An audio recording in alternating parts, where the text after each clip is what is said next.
They can hear you, yeah. Okay, so we are back. And I'm going to pass it over to Christoph to take it away for our next adventures. Good morning from Vancouver in the unceded Musqueam First Nation territory. I'm Christoph Sapinsky, and I'm going to be your game master today.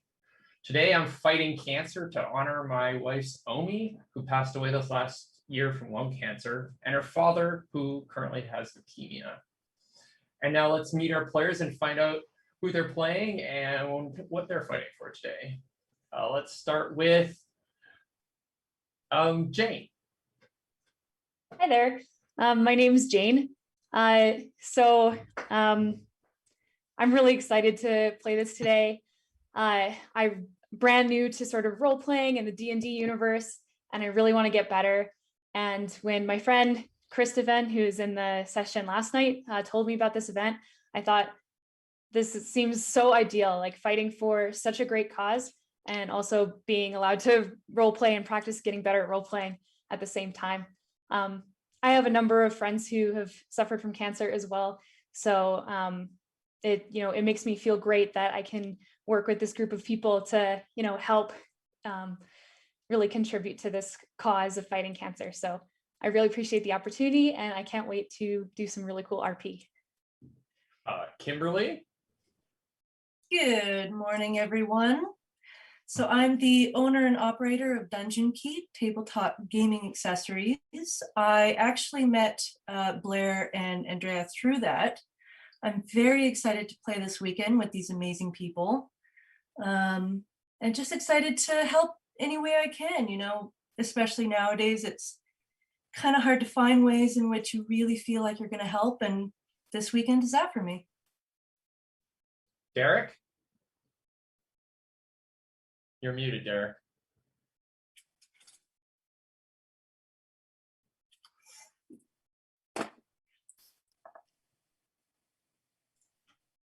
Okay, how about Peter? Hi, I'm Peter, sometimes usually known as Alris. I'm the random Brit that's been drafted in because I used to play D&D with Andrea and Blair a couple of years ago, and so I still hang around.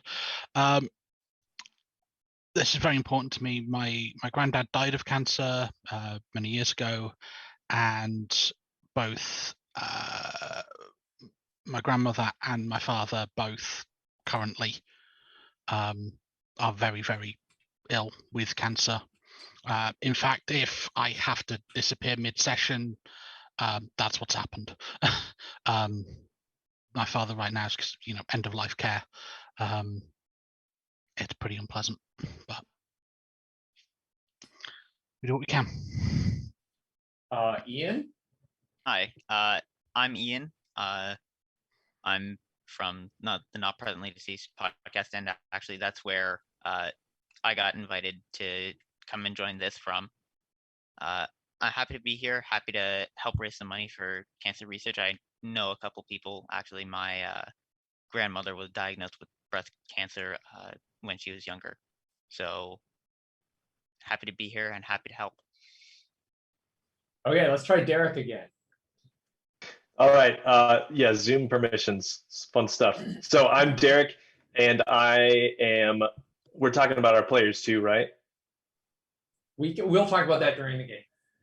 Okay, cool. So I'm Derek, and I am really excited to play in this game. My mom was diagnosed with breast cancer last year, so it was kind of a tough year because I didn't get to see her a lot, and it was a hard time for everybody in my family, but really excited to be here to help raise money for this great cause. And my mom made a full recovery, so really happy about that, and really happy to be here and play with everybody. Okay, so I'm going to be starting right in it when we start the game. So why don't we do a round of character introductions? Why don't you start, Derek? All right, I'm going to be playing a dragonborn Tempest cleric named Turval.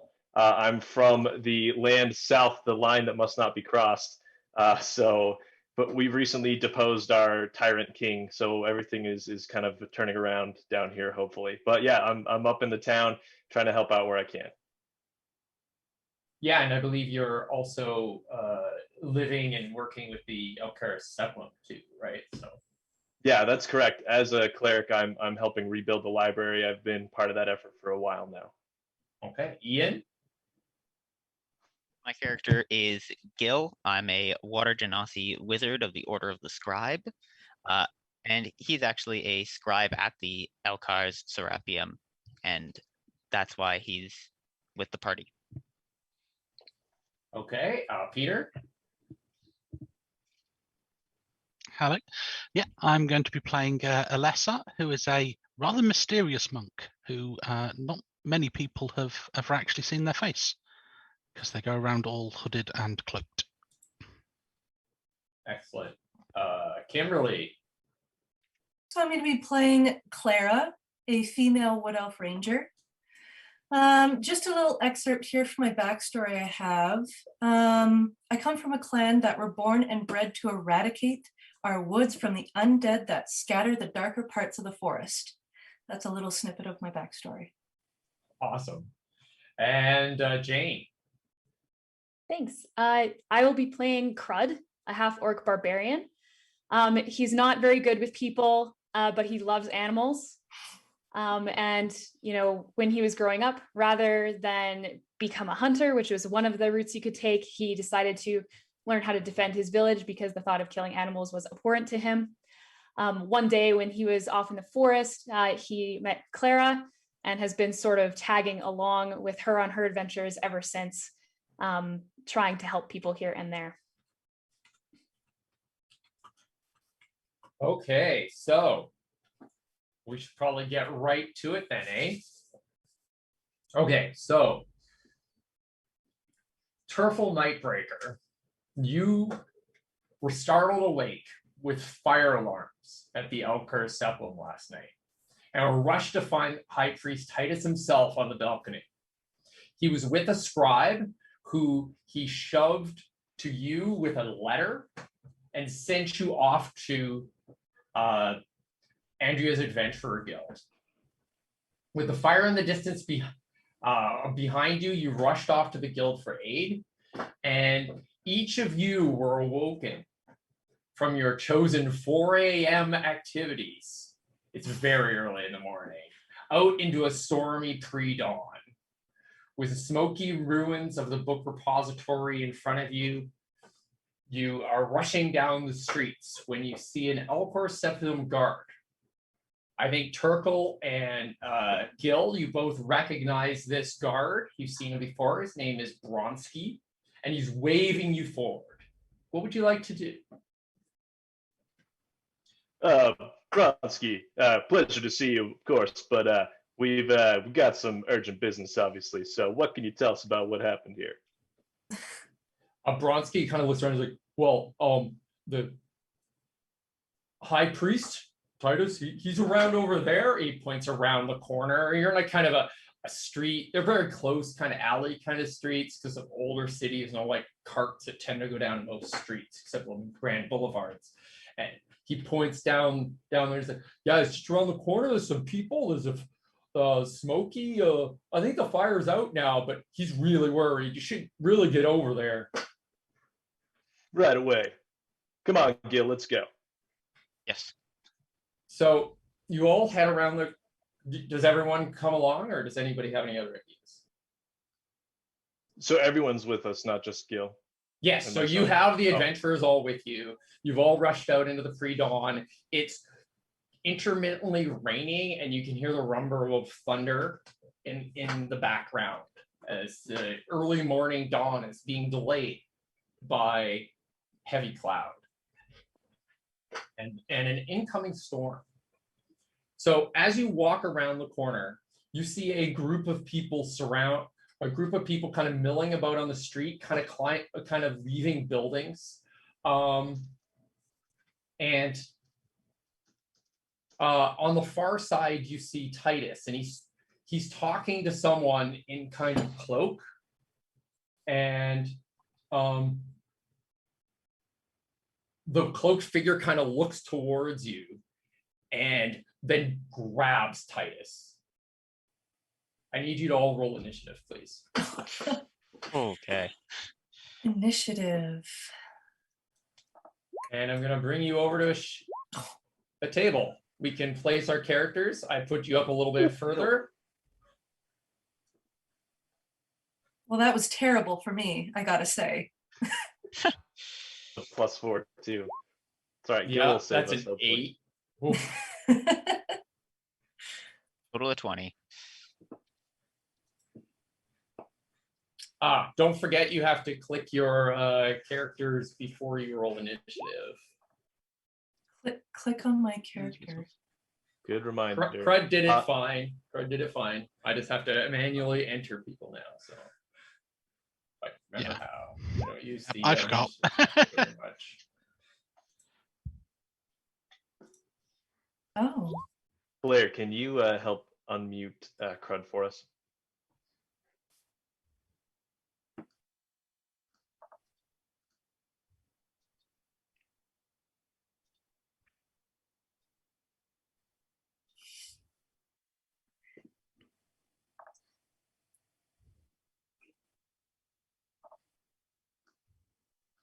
Okay. So I just click on the roll Character. 20. Yeah. I'm trying to figure out why it won't let me add anybody to initiative right now. I'm trying to remember why. Oh, I have to do it in a little thing. Great, of course. Okay, so who's already rolled that's not in there? I'm going to add you. Yeah. And my whopping 8.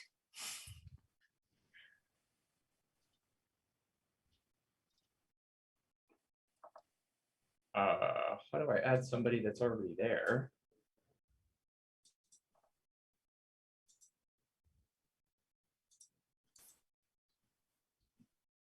You right click their token and click add turn. Oh, yeah, of course. Sorry, I did not run my last game and I've forgotten how to use most of Roll20, it seems. No worries.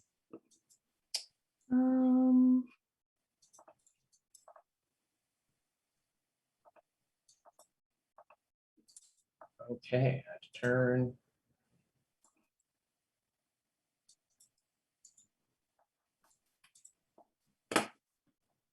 Okay, so Alyssa, you rolled. Oh, an 8. Really good. We're rolling lots of 8s today.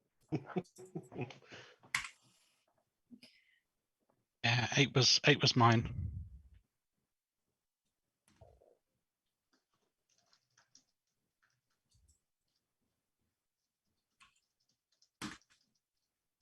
And then Gills. Oh, Gil rolled a 20. Yeah, excellent. 20. Okay, and let me get rid of this empty one. No, there we go. And I just got rid of Gil.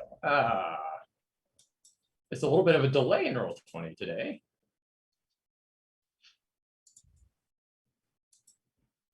Okay.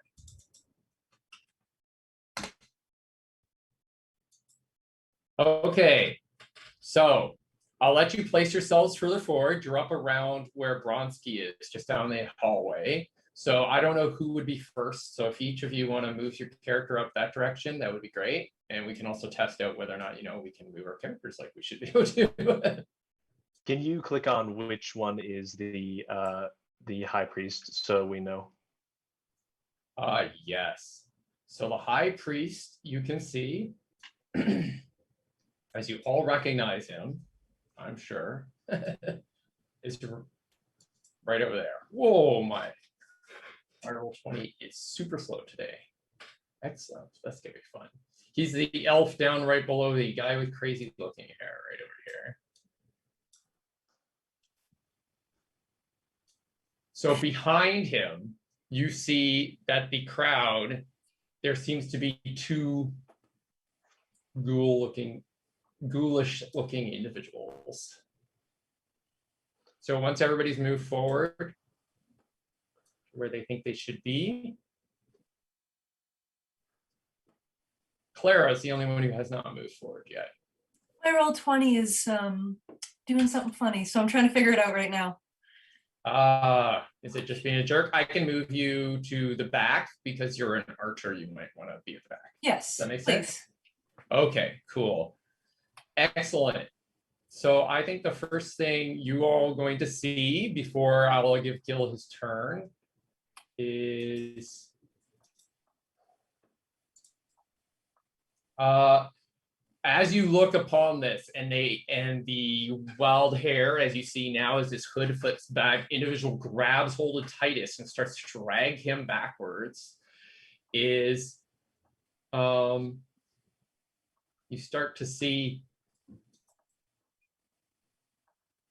Oh God, let's be nicer. My roll 20 is doing so bad.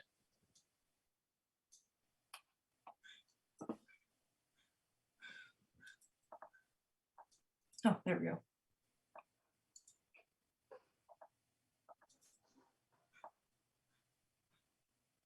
Okay, sorry about this, everybody. I was going to do a cool thing where stuff appeared, but it's not appearing.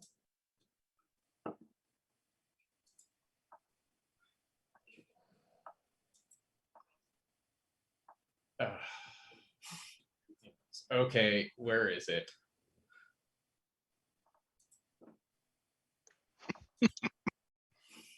It's one of those days. Okay.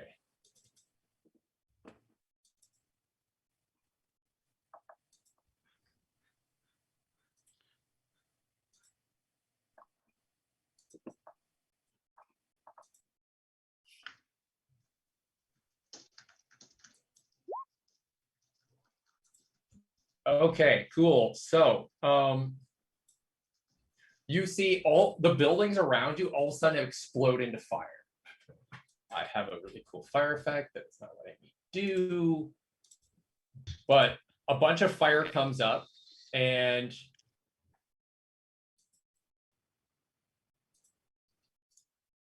I'm just going to go token layer that.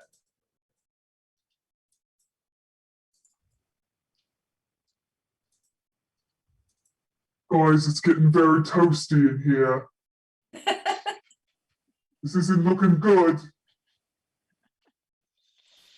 Well said, Crud. Oh, thank you. This is terrible.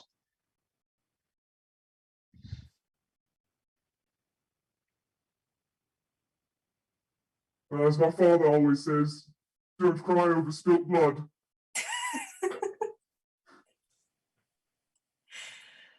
He sounds like quite the inspirational man. He's really the best. Except when he farts in the morning.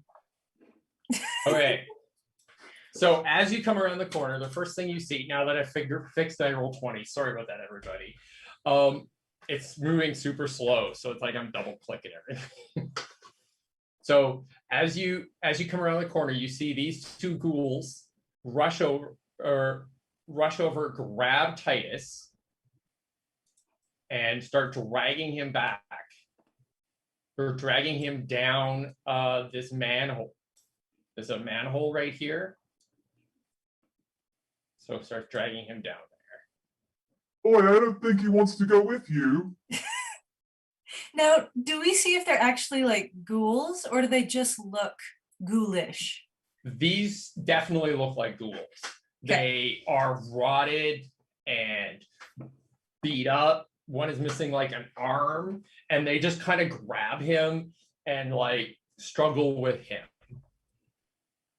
right now. So I will have, for the benefit of the doubt, to see how much Titus can delay things for you. If I can find his guy. There he is. So let's have him roll a athletics. Oh, he does not have that because he is a priest. Oh, he rolled really, really well. A natural 20. So he is currently fighting with the ghoul and holding it off. So he is basically stays where he is while the one ghoul is being fought off. So Gil, you're next. One ghoul has grabbed hold of Titus and they're currently grappling. Gil is going to run. That's not the right. That's the cursor. Gil is going to run closer. Get your hands off him! And he's going to point his hand and cast a a ray of sickness at this ghoul. Ray of sickness, you say?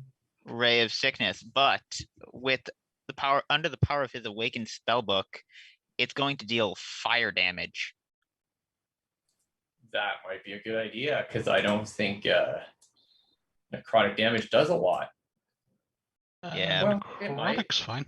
Necrotic's Yeah, poison. it's fine on ghouls. Poison's good.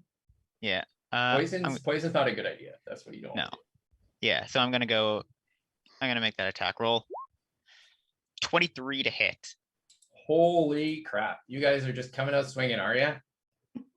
Okay. 23 to hit does hit. Okay. That's gonna be 4 points of poison damage. Sorry, fire damage. Okay. And the ghoul also needs to make a Constitution saving throw. Okay. And he needs to make a Constitution saving throw, you say? Constitution Okay. save. Against being poisoned? Against being poisoned, yeah. Ah. He seems unaffected.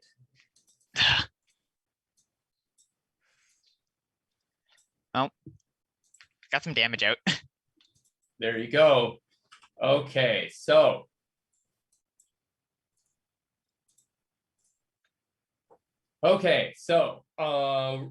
as you get up to this person here, you notice that they don't look what you would call ordinary, mostly because they burst into fire. It's quite unusual. Yes, it is. So this individual here is going to rush at you and close the distance. And while on fire, this fire zombie attacks you. If you can't have a game with fire zombies, what sort of game is it, really? My only other damaging spell is Burning Hands. Yep. Fire is good. Okay, so they kind of rush at you, and they start off with a fire slam. That is I'm actually Gil's gonna cast shield to protect himself. That's a good idea. But as you're within 5 feet of them, their fire aura goes off. And you will be taking 4 fire damage from their burning fire aura. 4 points. That's not good. Okay, and Hang in then there, Gil. It's okay. It's just a little bit of toastiness. I don't like this toastiness. That's all right. and out of the building in front of you, this person starts to emerge from the window. And that's as far as they get after they climb over and come out the window. They're just at the window now. And you see that their skin is all burnt and charred. And there's a ash pouring off of them. They are obviously a zombie as well. Oh, And around the corner, you see another zombie. That everybody in this area are zombies as they start to burst into flame God. or ash, or just wander towards you in a zombie-like way of some sort.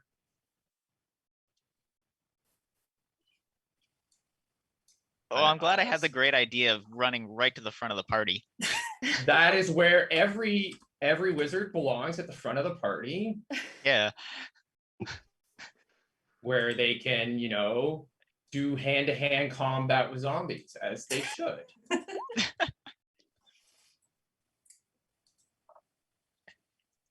Initiative. Okay. Yes. Okay. Okay, who's next? This sounds like a job for Turtle Nightbreaker. It does sound like a job for Turtle Nightbreaker. It does. So I'm gonna first of all run up to this spot right here to try to help my man Gil a little bit. But I'm gonna use my action to channel the divinity of the Great Dragon. The regional religion is the Great Bird, but I have a few disputes about some of the verses that talk about the talons with scales. I think it's probably a great dragon. So I have some tracks to pass out later, but right now it's time for fighting. So I'm going to use my channel divinity to turn undead. So 30-foot radius from me. And let me show you what that looks like.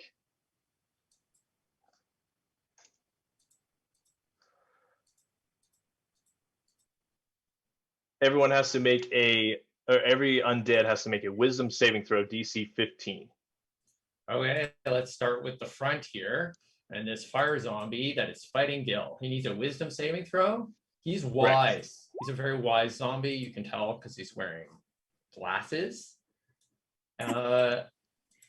He as I'm going to pronoun this particular zombie, looks very afraid. So what do they do when they fail this?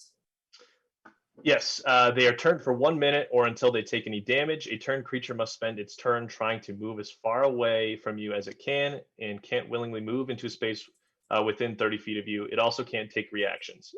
For its action, it can use only the dash action or try to escape from an effect that prevents it from moving. If there's nowhere to move, this creature can use the dodge action. Okay, so I'm going to mark all the turned zombies, since there are a few of them. Yeah. With a little symbol here. They're all failing. You are kicking some zombie butt today. So I am going to carry on moving then. And I'm going to run up to about here so that the ghouls are also within my aura. And then I'm going to use my bonus action to cast Spiritual Weapon. So a giant sparking warhammer appears near the High Priest and swings at this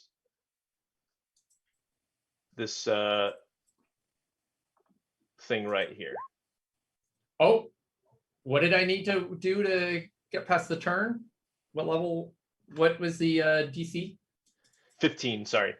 Ah, one succeeded. It's the bravest of zombies. The bravest.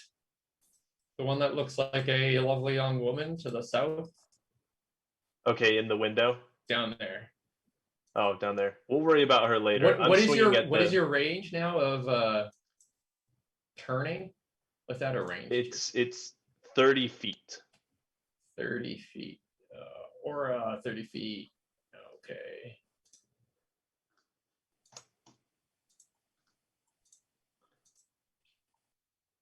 Yeah, I'm trying to do the aura myself on my token. Yeah, but it's not appearing. We're having nothing but issues with good old Roll20 this week. Roll20 being janky, you say? I know. Never. It is some sort of miracle thing. Also turned. Yeah, just like the health just went away on my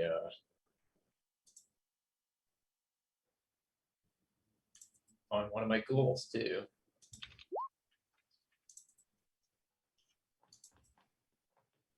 I thought I had somehow forgotten to put it in originally. Come on, there we go. Okay, so you move forward and all that chaos reigns. Do you have a token that you need to put down for your spiritual weapon? I do not have a token. I believe I put one. Did I put one in here? I did not. Okay. Let's just use... It's the nearest ghoul I am swinging at. And I rolled a 24, I believe. Yeah. I drew you one. Okay, so you're doing 6 force damage. Correct. And I'm yelling, unhand the High Priest. He and I may disagree on a few points of doctrine, but he's still my friend. Excellent. I'm sure that is appreciated at this moment. Okay. I've got. Okay, so who is next? I believe. Bad guys, right? That's a lot of zombies. Just a couple. Don't worry, I haven't designed every single session to be all about crazy attacks here. Okay, so next is the fire zombie back here. So this fire zombie, I believe they can move at what is their speed? Oh, a massive 20. So fast.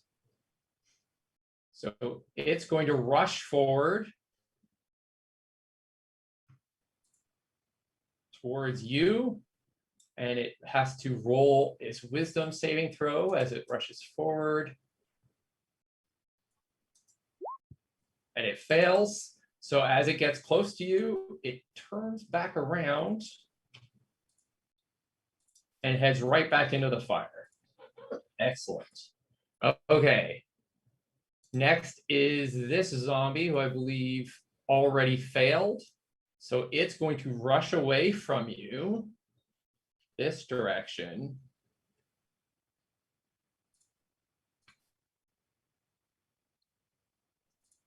Over here, right next to Turfle. And can they do stuff besides run, or they have to just run? All they can do is dash or try to get out if they're like grappled or something. Okay, so they can't run. So you, Turfle, and Elessa, you have a zombie just jammed in front of you trying to get past. And next is a... Turfle was here? I thought Turfle was here. Oh, sorry. Yep, that's me. Can't really see. It's a dragonborn that is covered in other people's names. It is Guard Bronsky. Guard Bronsky has yet to join, so Guard Bronsky is going to attack this zombie that's run up to him. Because I'll just make it his turn because he has yet to roll. And he's going to use his spear to attack and hit. Wow. Everybody's rolling so good today. Does 3 whole points of damage.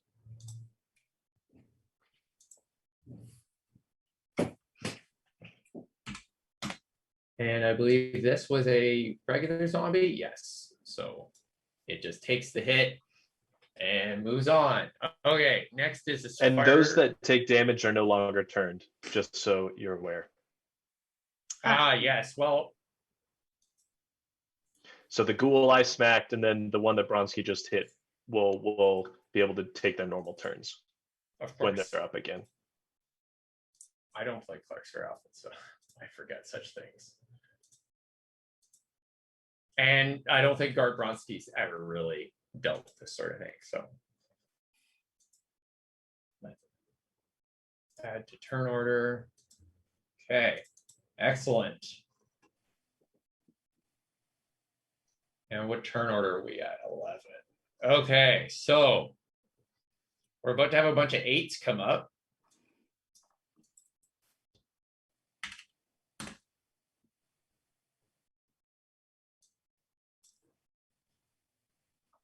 So this fire zombie is going to flee back this way.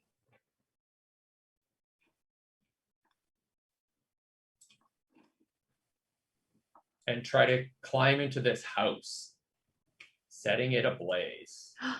How rude. He's on fire. Can't do anything about it. Okay, Crud. What is your heroic act of the day? Starting to get a little irritated. It's not good. And so Crud is going to, I believe this is how it works. He's going to first attack the nearest mean zombie. The Dragonborn one, I believe. So the Dragonborn one, this guy isn't turned. That is Guard Bronski, the Dragonborn. Yeah, but he's a bad guy, right? Nope. No, he's your friend. Oh, okay. Where's the nearest bad guy? He's the one that looks like a guy with a beard. That is a zombie, and this is a fire zombie that's attacking your friend Gil. You can attack either of them, and don't forget, you're a berserker, so you can rage. Yes, but I need to use a bonus action to go into my rage, correct? Do you? I believe so. Yeah, you can just do that now, though. Oh, I can just start my rage. Okay. Well, that's what's going to happen. I'm going to get very angry and go into my rage. So now I get to make 2 melee attacks with my great axe. And I'm going to do it on the fire zombie because I do not like to see Gil upset. So he's going to pull out his great axe and say, "You're really warm, but you're going to be cold soon when you're dead." Excellent. Did he hit anything? A 9. I do not believe a 9 hits. Oh, it does. The zombies are easy to hit. You're very fortunate. Excellent. I guess that means that my 11 also hits. Yes. So that would be 21 slashing damage. Okay, so you smash through this creature and you cut its arms from its body, but it's still alive, if barely. And you take 4 points of fire damage from its fire aura. Ouch, ouch, ouch. Oh, you have to make a Constitution saving throw. Sorry, forgot about the Constitution saving throw. It's not just free damage. Not to worry. Make your con save. Hey, Gil, you can make your con save too. Okay. I make a whole monster and then, of course, forget that I put a con save on it.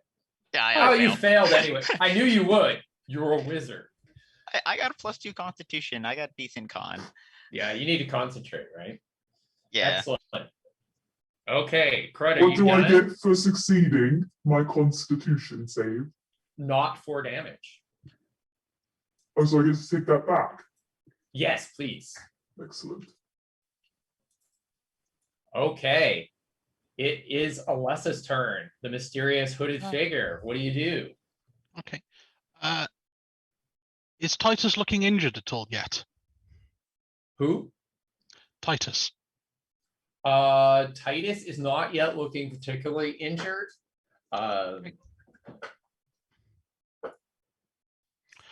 Okay, this could be really stupid. First of all, I'm going to spend a key point to use patient defense so I can take the dodge action as my bonus action.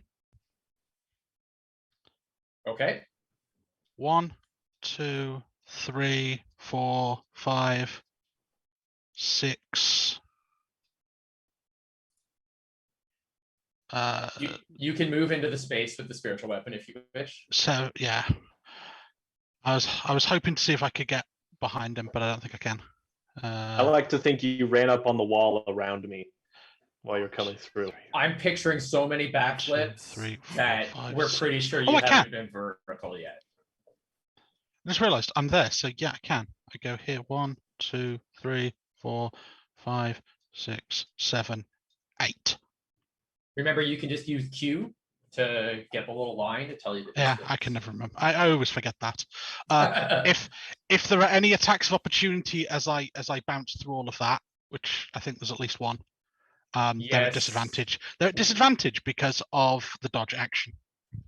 Okay, so I believe a zombie and I think there's ghoul. 2. No, because there's this zombie. These 2. Yeah, and then this ghoul that you went past. No, because I'm still in melee range of him. I haven't moved out. Oh yes, of course not. Okay, so the zombie is going to slam you with disadvantage.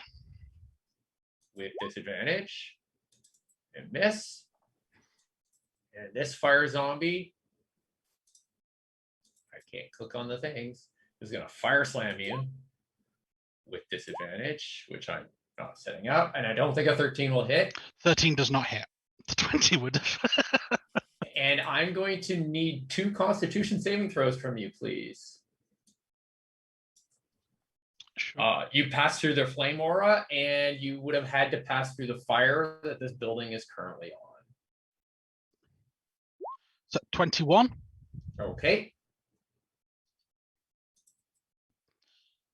Ooh, that was so close. 11. Nearly a natural 20. And it just rolled over. Okay, and I believe the Constitution saving throw, yes, the second one will take it. So we're going to do 5 points of fire damage to you there. I'll take the damage. Okay. So I've got a ghoul in front of me that is not turned. Yes.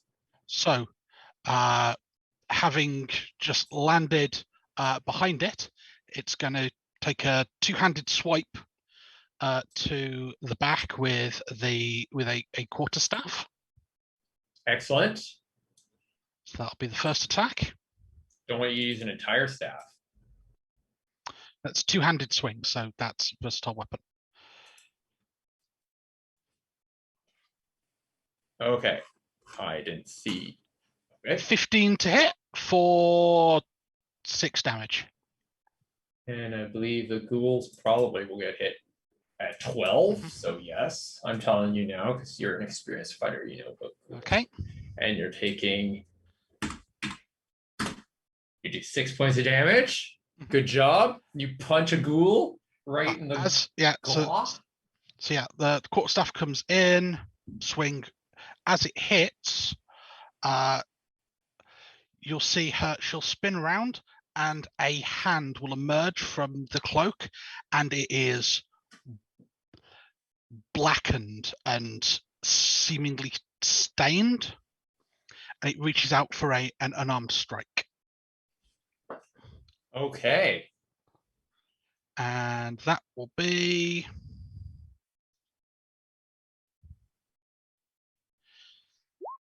That will be a 24 to hit. That for hits. 10 points of bludgeoning damage. And I'm going to spend a key point for Hand of Harm. You have finished doing this. Oh. How would you like to kill this ghoul? Okay, well, as I was going to say, I don't need... Well, I say I was spending the point for... As the fist hits, you just see a black, dark energy pull from the ghoul into the hand. Okay, as the life force from the ghoul gets sucked into your black hand, it shrivels up until it looks more degraded than the ash zombies around you and falls to the ground, shattering. You may continue with your barrage on your neighbors if you wish. I'm done because I have had my 2 actions and I use my bonus action for patient defense. You can't spend key points. You need bonus actions for those, right? Well, I can't make additional attacks. Okay. Super keen. Because those are bonus actions. Clara Nailwood, can you see the Roll20 and such? Yes, I can. Yay. So I'm just looking here. This blue guy, I don't know how to drop this dragonborn in front of me without. Sorry? That is Guard Bronsky. His name should actually be available to you. I'm not sure why it isn't. What's the closest undead that I can see? The guy next to him with the handsome beard. Oh, the bearded guy. Okay. So I have my bow. Undead are my favorite. And I'm going to go for the bearded guy. And I'm going to roll to hit with my longbow with the quiver of the beholder. That is Nice. a 26 to hit. That definitely hits. All right, so now I'm going to do my damage. 12 damage. Okay, and it's to this zombie here with the handsome beard. With the very handsome beard, yes. Excellent. He takes one directly between the eyes and turns to look at you with blind eyes. And I give him a big old smile, and I'm going to do my second attack. Okay. And I'm going to go another one in the target I created, right between his eyes. I'm going to roll to hit. Clear that. 18. Okay, that also hits. And roll to hit. 10 damage. Okay, so it hits the end of the arrow and pounds directly into its skull, and it falls over dead. And I give out a hearty chuckle, and that is my turn. Do you want to move or anything? This guy's good. This green orc guy with the green circle, is that us? Yes, that is Crud. Swinging that's Crud. wildly with a massive axe. Nice one, Clara. Thanks, Crud. You the best. So the next closest undead is the one right beside Gil that's on fire, correct? Yes. The fire zombie is right in front of Gil and much on fire. Okay, I will, just for, so I have line of sight, I'm going to move her here. I believe that would give me line of sight for my next action, correct? Yeah, I think you probably have line of sight for most everybody. I mean, you could probably kill Titus from there, so you're good. Okay, and that is where I'll stay. Okay, so next you see the wild person with crazy hair and hands that burst to flame. Reach forward and grab at Titus to try to grapple low. And let's open this character sheet of this one. Oh no, it's open. It's right here underneath Vronsky, everyone's favorite. And they are they try to grab him, and then he looks and sees that you're there and is going to cast a spell instead. He casts which should he cast? I think he's just going to cast a good old firebolt. Okay. He has disadvantage. I think the 9 missed anyways. So you see a firebolt screw past you, and they have their hand on Titus, and they're screaming at them loudly in their face. And they draw out a weapon out of their hand. They have a big dagger in their other hand. And that's their move. Not effective. Probably should have kept with the whole, classic moves. Okay, so next is this zombie from around the corner. Is going to move forward. Oh, do they have to have a line of sight with you to be turned? It's an instant effect, so it's anybody. Okay, so as they move forward, they are going to have to make the roll. I thought turn was an instant effect. It's yeah, it is an instant effect. If they weren't within the radius, then they're not affected. Good to know. I thought it was an aura because you mentioned aura several times. And so they are charging forward to here and going to attack you, Turtle. So you have an ash zombie attacking you with a slam. Does 20 hit? I don't believe they have disadvantage or anything on you, do they? It does just.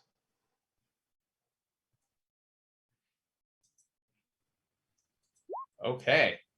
You take 7 bludgeoning damage as this burnt and encrusted with black ash zombie pounds their fists into you and your shield.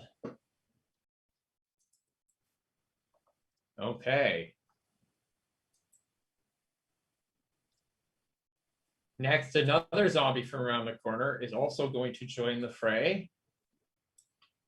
Coming up there and also attacking you. This is a much healthier looking zombie, and they crit. Wow. So everybody, we're getting a bunch of awesome natural 20s. So if you get one, just use it on your next turn, because there's a couple bad guys for me to worry about here. So I think a 23 hits. But they rolled terribly. So you take 5 points of damage from the slam. Snake eyes. Yeah, I rolled really bad. In my home game, I generally use... so this one has to run away. They don't get to save on turns or anything, right? Wow. That's for a minute. Yeah, no saves. It's for a minute. They just flee down the street. Okay. Next is this ghoul. This ghoul is a bit stuck. Trying to flee is hard. So it is going to just cower here in the corner next to Elessa, unable to move without leaping into the fire, which it does not do. Okay. It's trying to climb at the window and the fire's kind of flaming onto it. I actually I'll make it make a Constitution saving throw itself to see if it's burnt. And it is burnt. I'm not sure why it's rolling at advantage or disadvantage, but this one will take fire aura damage. Oh, that's big damage. So, bursting into flames, please cooperate. 20. Come on, where's my damage thing?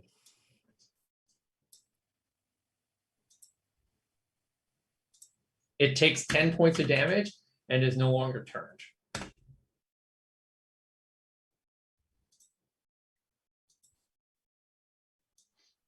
It's going to stay there. Just my roll 20 was arguing with me being able to see health.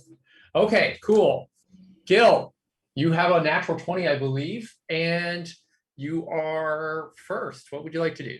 I'm gonna make use of it this turn. Actually, this fire zombie is up in a window, right? They're up above me. No, they're in like a ground floor window. Oh, okay. Okay, I will go around this guy this direction then. And Gil will cast a 2nd level ray of sickness at this wild looking dude. And I'm going to use my natural 20. Okay, awesome. Okay. So casting it at 2nd level. It's double dice, as I recall, right? Mm-hmm. Okay. Correct, yeah. Yeah. Correct, yeah. Okay. I'll just roll it twice. Total of 20 points of poison damage. Ouch. And he needs to make a Constitution saving throw. Okay.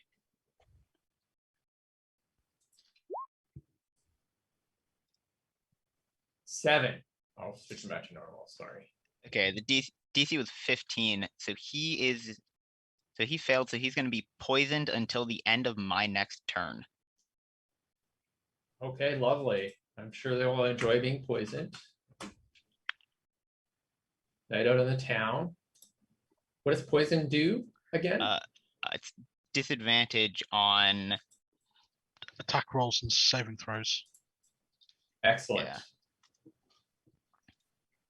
So he looks around wildly upon being hit by your ray and looks really angry and really crazy. Okay.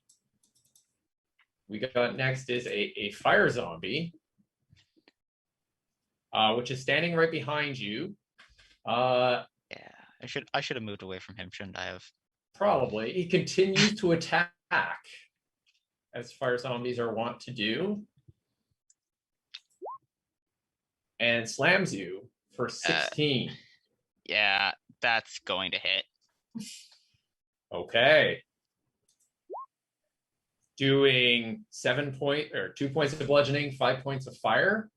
Okay. And because you're still in his zone, you're going to be taking 2 points of fire damage. Well, I got to make a Constitution save for that. Yes, please. Yes. Constitution save. Natural one. Natural one. Natural So one. you get those 2 points of fire damage as well.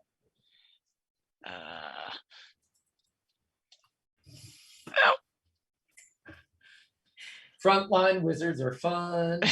Should have played a Blade Singer.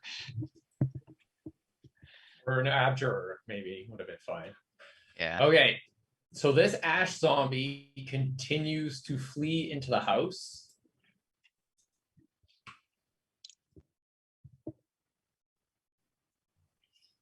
And basically hides in the corner of this house, afraid of the light.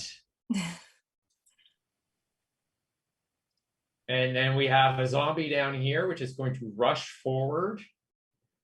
And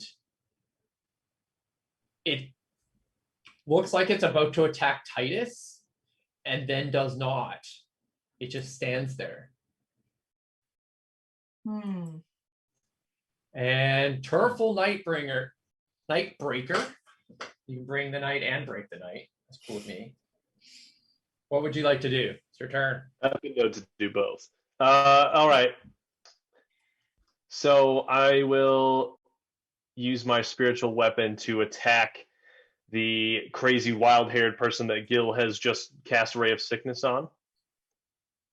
Ooh. And I will miss, probably. What did you roll? Where is it? 10. It's in such a weird order when you guys roll from. I'm not used to it. A 10? And a 10 misses. It just slides off their leather armor. So in that case, I'm going to attack this zombie right here with my Warhammer. Okay. And that's a little bit better. 25. And 6 damage. And that's one. It's a zombie you're next to, or the fire zombie? This one. Okay. That's an ash zombie. Excellent. Okay, so you hit that ash zombie for sure, and you do. Whoa. How much? Are you doing two-handed or one-handed? One-handed. I have my shield. Okay, of course. So I just bash him on the skull. A quick pop. Okay, so you do 6 points of damage. And I'm going to need a Constitution saving throw from you, please. DC 10. 15. Okay, so as you hit them, a huge poof of ash comes floating off of the ash zombie. But being a strong individual, doesn't seem to affect you much. Nice. I'm going to look back at Crud and I'm going to say, hey, Crud, we could use you up here, pal. Okay. Grr. Okay, so this ghoul is dead. I was just double checking. Okay. And that makes it. Oh, that zombie's also dead. I'm gonna start deleting. He's dead too. Zombies. Okay. This fire zombie is gonna attack Alessa. Yep. It's a disadvantage because I still have the dodges up until my next turn. Excellent. So it swings forward, the fire slam missing, and then please do a Constitution saving throw for me. Con save.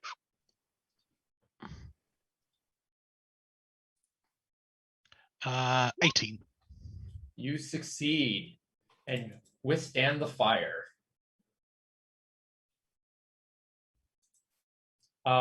This fire zombie continues to flee into the house, setting it further ablaze. As it rushes through the house and starts smashing at the wall, perhaps, you hear some banging and burning in the rooms inside. Bronski, he looks around very confused and he's like, oh, do I attack this guy? And he kind of just rushes forward to attack this fire zombie and looking slightly unsure of himself because of the guy's on fire, and decides to spear him one. Classic Bronski. Classic Bronski. An 11, I believe, might even hit a fire zombie. It does. Excellent. So he hits and he slams it right through the head, and it looks like it's going down. When it explodes, and everybody within 10 feet of the zombie needs to make a dexterity saving throw. I get advantage on those because I'm enraged, correct? I can see it. So. Gil, Because you can see it. I'm not having a good day with my saving throws. Does it 12 help?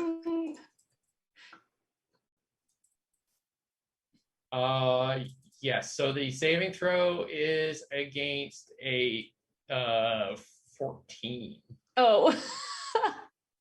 It should say that in there. I'm going to add it. What's the damage? Yeah, give it to 9?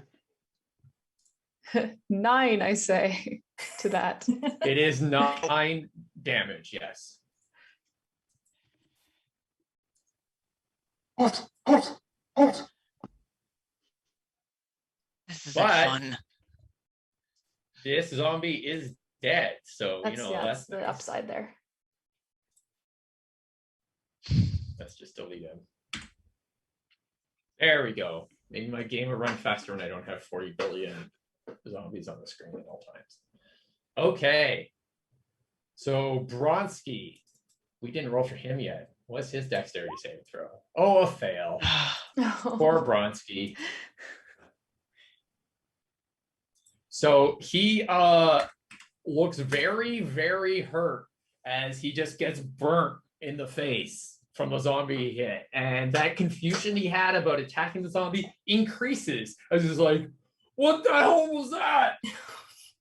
Is he a red dragonborn at least? Does he only take half? No, unfortunately, he's not. He's kind of a muddy he looks- color.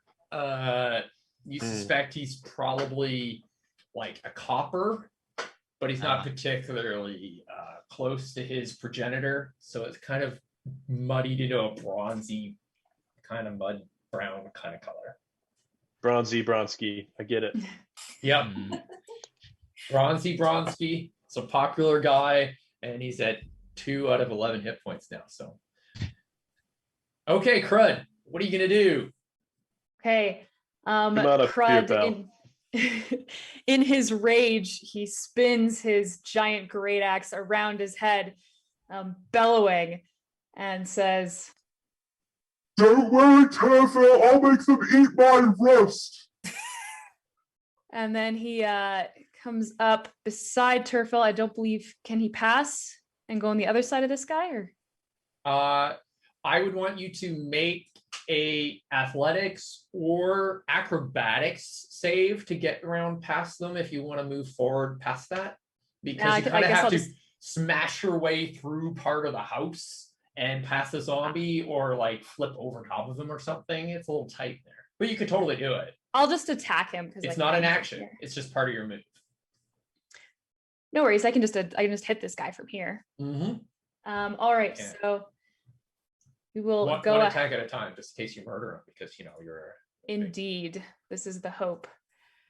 All right. So I'm going to raise my great axe up and do a Crud smash.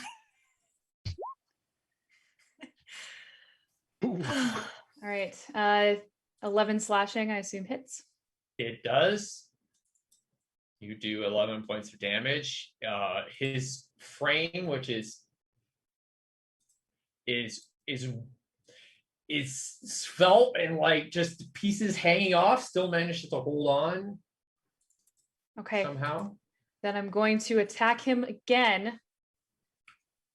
Eat my rust, zombie. Okay. How do you want to do this? All right. So with his great axe, waving in circles around him, with each rotation, the axe is just going to slice into him a little bit more, just like a helicopter, until it finally pierces through his chest, splitting him in half. Awesome. And it's going to be like a diagonal in half where he like slides off diagonally. Okay, so as you cut him in half of his body falls off, and he gets back up. What? What? Okay, so he's still alive? He is now. Okay, I am in a frenzy, so I'm going to use my bonus action to attack him again. He's starting to piss me off a bit here. Crud, looking very confused, will say, What? and attack again. Does a 10 hit this half and half zombie?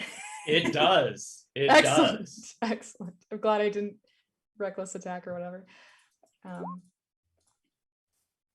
And he falls dead. Oh, that's a relief. How you doing there, Turtle? Hey, how's it going, Crud? That's why you're my bud. Give him a little dap. Okay. Crud's the bud is what they call me. I believe you still have a little bit of movement left if you want to keep moving forward. Otherwise. Yes, Crud will move into this space here in the hopes Excellent. of provoking an attack away from Turtle. Excellent. Yeah.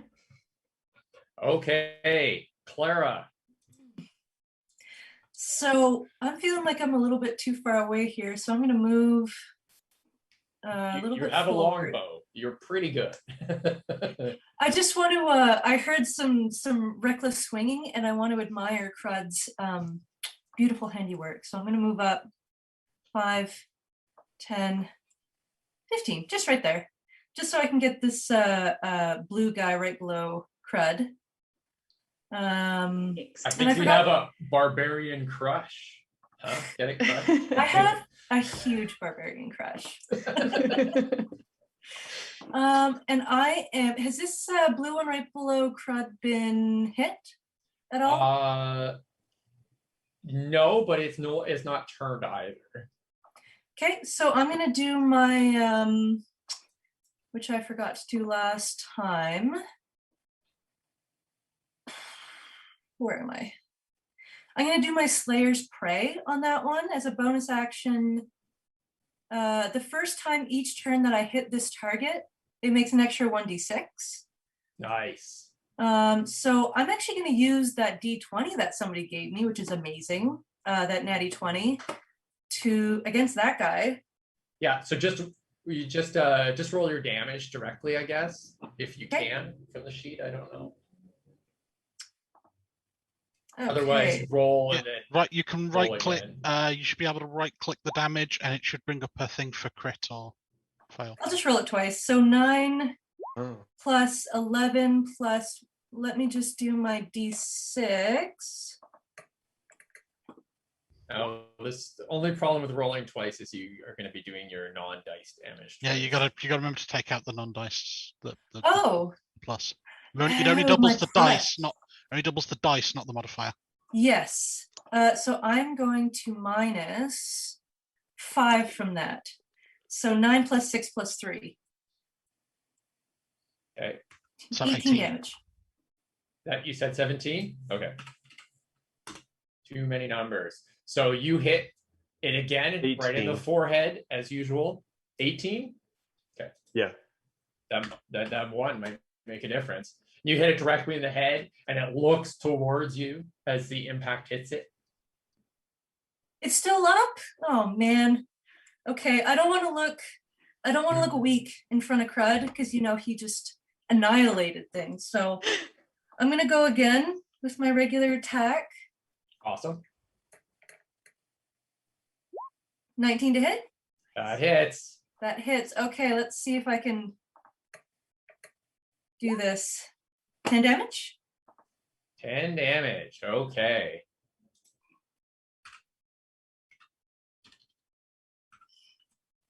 Okay, and it gets back up. So it takes another hit in there. It's got like two arrows in the head, and then it just kind of stands up in that creepy kind of like stands up, you know, without any support, kind of creepy doll way. I kind of look over at Crud and I'm like, just ignore that. I didn't see a thing, milady. Okay, Alessa. What Okay. do we do? I'm going to step 5 feet to the side here. Oh, right on. That's the grate they're trying to get into, by the way. Yep. I was describing, but the creatures were on top of it, so I couldn't show Yep. it to you. I'm blocking the path. Titus is still uninjured, correct? Titus is uninjured. Excellent. Okay. Dropping the quarterstaff, assume a stance, and I'm going to make 2 attack actions onto the ghoul. Awesome. 2 attacks on the ghoul. That will be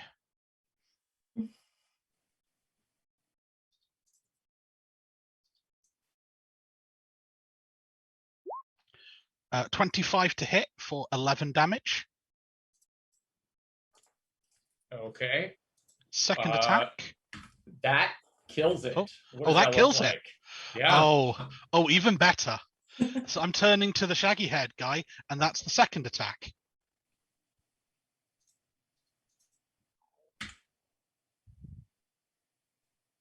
Okay, so you like punch right through the ghoul and then spin around. Natural one. And miss this crazy cackling individual. Okay, here. that's fine. That's fine. I spend a key point. Flurry of blows. Okay. Flurry. So I get to make 2 more attacks.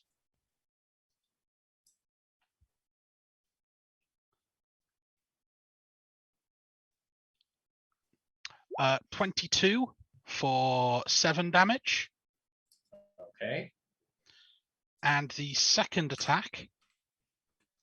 Once again, you notice that blackened hand reach out on this one. Oh, there we go. 24 to hit for 10 damage. Okay. I spend another key point, and I use Hand of Harm. Okay. Which does 8 points of necrotic damage. Okay, what does this look like when you kill this person? Again, similar way that just straining the life out of the thing, and it just again that black energy flowing into this hand that is stained black. Okay, excellent. And is that your turn? That is me done. Okay, so as you do this, as you kill this person, there's this guy, all the zombies and the ghouls start acting differently. Like any of the weird restraint or whatever they were holding before goes away, and they start to act more wild and crazy. And also, he explodes. Dang it. So I need a Constitution saving throw from you and Oh, it's a con for the explosion. I thought it was Dex. Oh, okay, that's fine. It's a con. It's con. Okay. It's unavoidable. It's massive. Dang it, Titus. 21. Excellent. So you withstand it, and Titus fails and takes some fire damage, but it's not very much, so he'll be fine. He's no Bronski. Okay. And you see the reason he exploded was not, although I'm actually using the fire aura from the fire zombies, it was he has a whole bandolier of alchemist fire that you see explode off of his body. Oh, joy. And he is set aflame. The current zombies that are left, several of them are fleeing, I believe. Which one is this one? This one is going to attack, I think it attacks Crud. You did try to kill it last. You can walk towards it. It attacks the closest. They're not smart. And it tries to slam you. And misses. It basically just slams into you and does nothing because you're just so tough.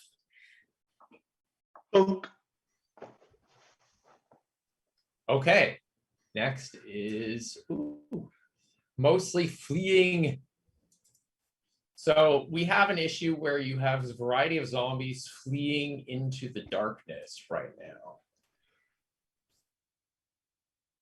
Is it pretty hazy or foggy in town right now? Is that why it's hard to see It is him? raining currently. There's thunder and lightning happening. There's not really what you would call fog, except for the fog from the water now hitting the ground. It started pouring rain pretty much as you started this fight. Gil, there is 3 zombies, you guess, running away. You didn't really see them, but you heard, or your other friends have made comments upon it, perhaps.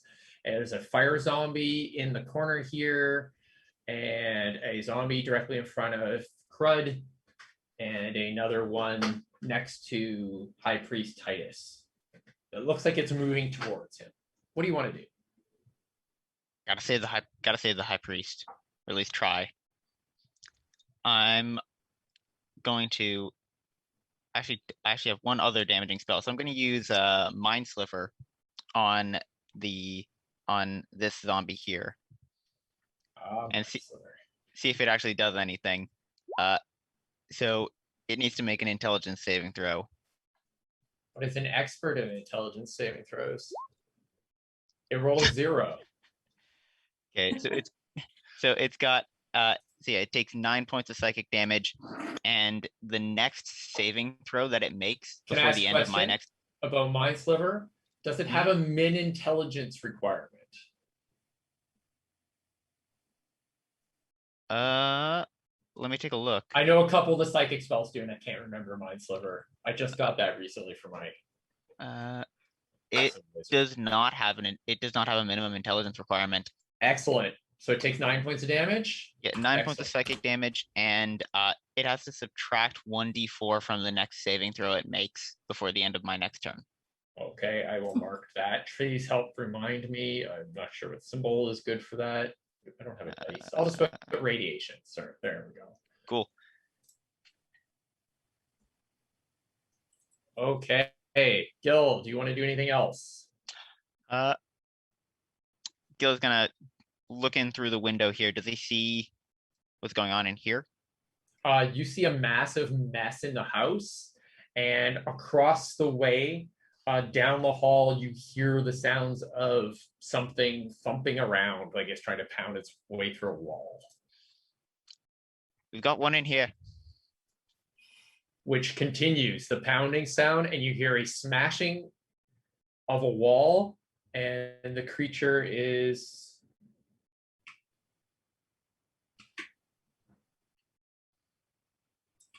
broken through the wall and outside. Okay.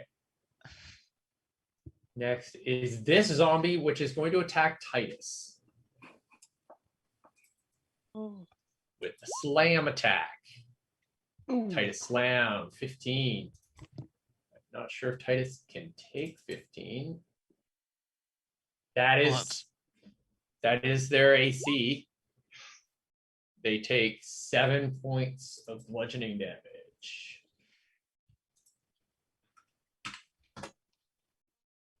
So you see Titus is just hit by this zombie. He just starts smashing on it. Okay. Nightbreaker. Let's break the night. How does Titus look? Titus looks fine. Like, Okay. his outfit's a bit ripped up at this point. He looks very unhappy because he's being attacked by the undead. He also has a weird cloaked figure next to him, which he seems a little uncomfortable with. As you do. All right. I would like to move my spiritual weapon over then. Can you help me there, Jane? I didn't make the little red X. Cool. And I'm going to attack that zombie that just attacked Titus. Okay, go ahead. Spiritual weapon, that guy. What's your spiritual weapon look like, by the way? It's a giant ethereal bluish warhammer with sparks coming off of it. Oh, it's supposed to be blue. Dang it. It's okay. Ha-ha. That's fine. Oh, magic. Nice. 10 damage to that zombie. So as it gets away from the fire, you can see its true blue color as it slams into the zombie, hurting it. Exactly. Then I'm going to take a swing at this zombie that Crud just attacked as well. Okay. Swing away. 25 and 11 bludgeoning damage. So I'm gonna, I'll swing it and try to hit him straight in You the face. smash in its head, it gets up headless to attack again. I'm gonna turn to look at Crud with like wide eyes and say, "Have you ever seen anything like this before? This is perplexing." I thought they were dead and that you couldn't move afterwards. Maybe it's because they're undead. I don't know. Oh, yeah. Fred, you have seen stuff like this before. You do this all the time in battle.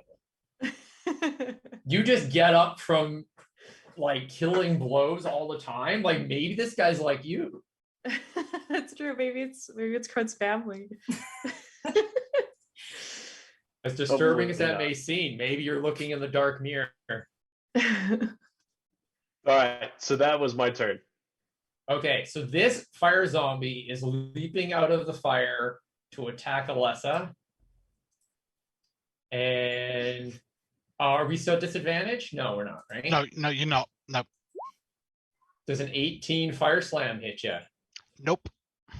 And you need a Constitution saving throw for the fire aura, please. Okay.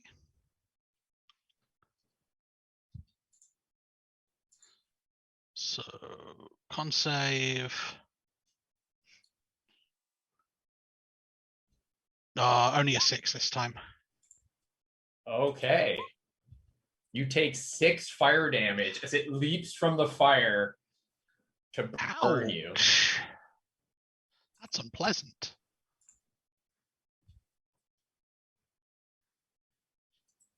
Okay. So Bronski looks around. He's like, I think he's getting away. He shouts. And he runs around the corner, sees the ash zombie at a distance. Sorry, I opened the wrong thing. And is going to throw his spear at it. He hits. Does 4 piercing damage.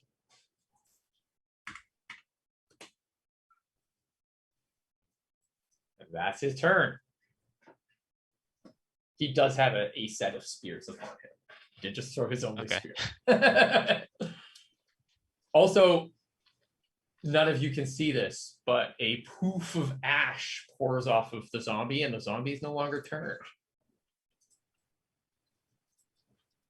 Oh no. Okay.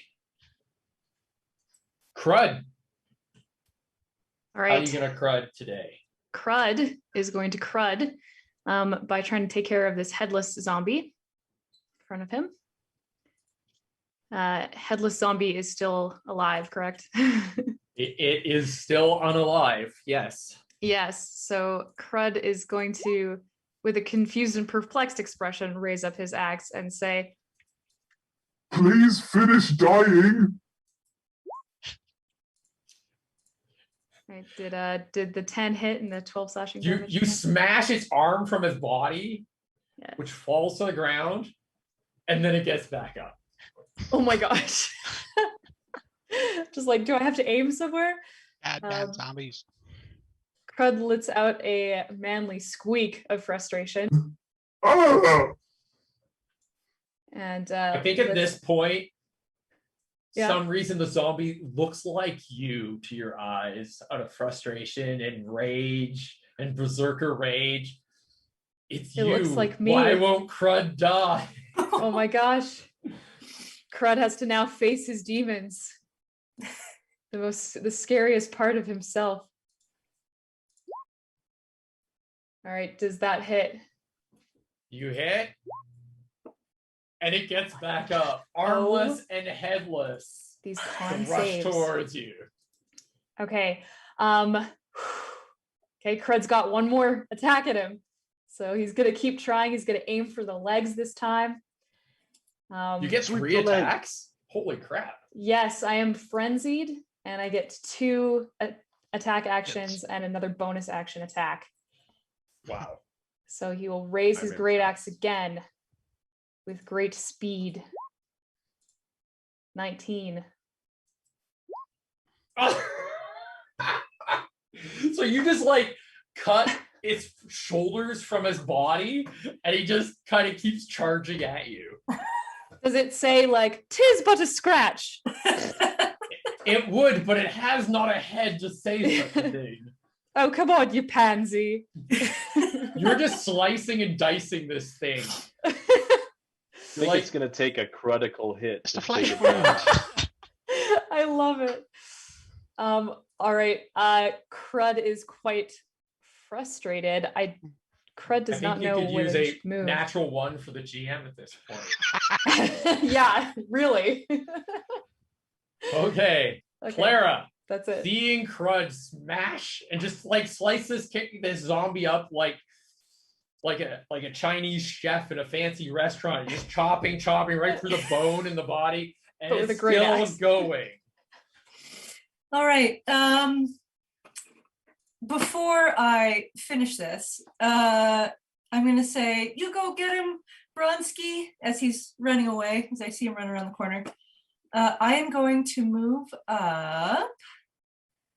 You know, Actually, I don't need to move to Bronski? shoot him. I can shoot through allies, right? Yeah, you can Okay. shoot through whoever you like. Yeah, and then Unless they're not large or something. I'll say to the group, yeah, let me finish this as this armless torso runs at Crud. I will. Oh, and I still have my 1d6 if I hit. Let's see. All right. Rolled a hit. Terrible. You hit. Oh, really? Okay. It's a zombie. Because zombie. Fair, Zombies are very because easy to zombie. hit.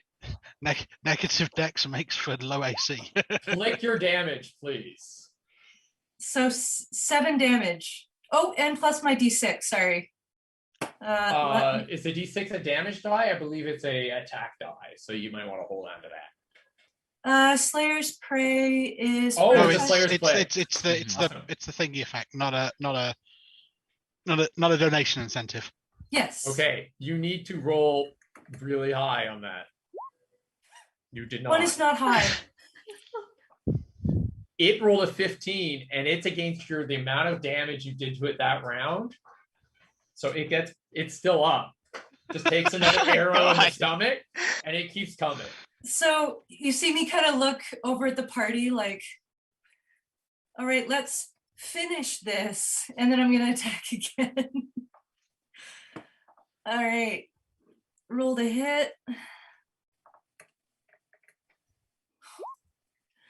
3 plus what? 11. 11 hits. Yeah, I just need to know what damage you do. 9. Arrows, this thing does not die. This thing does not want to die. Okay. Do you have anything else you can do, Clara? No, I did my bonus and I did my 2 actions, and I'm not going to move because Bronski's got that other guy. He's fine. I'm sure he's fine. I'm sure he's not gonna die. Good. Okay. Yeah. Alessa, Okay. you're fighting a for fire my- zombie and a zombie and Titus. You're just fighting. It's just all crazy, all going on. Is there still the zombie that's? Is there room for that to be pushed back at all? Because there's not a lot of room in there. To push back the fire zombie, you can push it into the house. Yep. Okay. So first attack is going to be a shove to make it go back. So that'll be a opposed athletics checks, I guess. Okay, that takes the entire attack. Right? It's one of my attacks. Oh, do you have a special shove thing? Shove is just an attack. Okay, let's just do that then. Cool. So opposed athletics. Yep. Okay. Where's my sheet gone? Where's my sheet gone?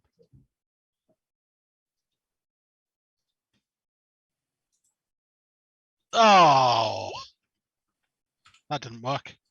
No, it grabs onto your hand and burns a little brighter. Okay. That's great. Just do normal attack. Normal attack for the second attack.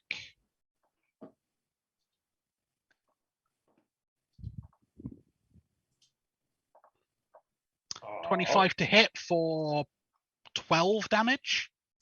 Okay, 12 damage. Nice. It's still up. Punch it in the craw. Yep. Okay. Bonus action. I will use as I used an attack action, I get my martial arts. Awesome. It's a flurry of blows we're looking at here? No, not a full flurry, just the one. Okay. 13 to hit for 7. Okay. You slam into it. It's very, very impressive, but it's still up.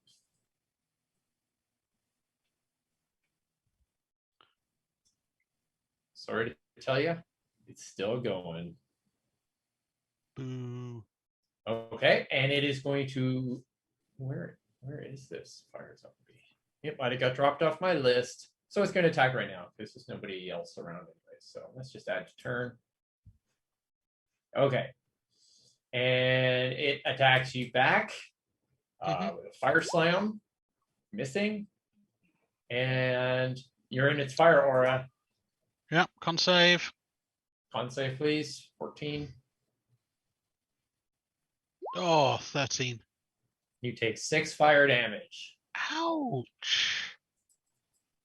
I thought I've took more damage from the fire than I have like anything else. It burns. It does. Okay. So this zombie, the one that just won't die, it just won't die, is going to just charge at crud. It can't see anything at all. And it's missing just limbs. Slams into you, doing absolutely nothing. It just like wiggles and bleeds on me. Pretty much.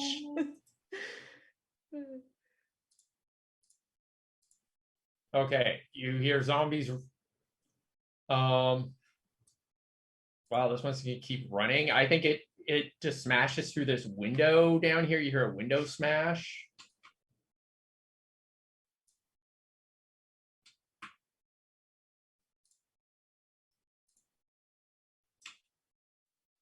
There you go. So you hear windows smashing as one of the ash zombie kind of slams into a window.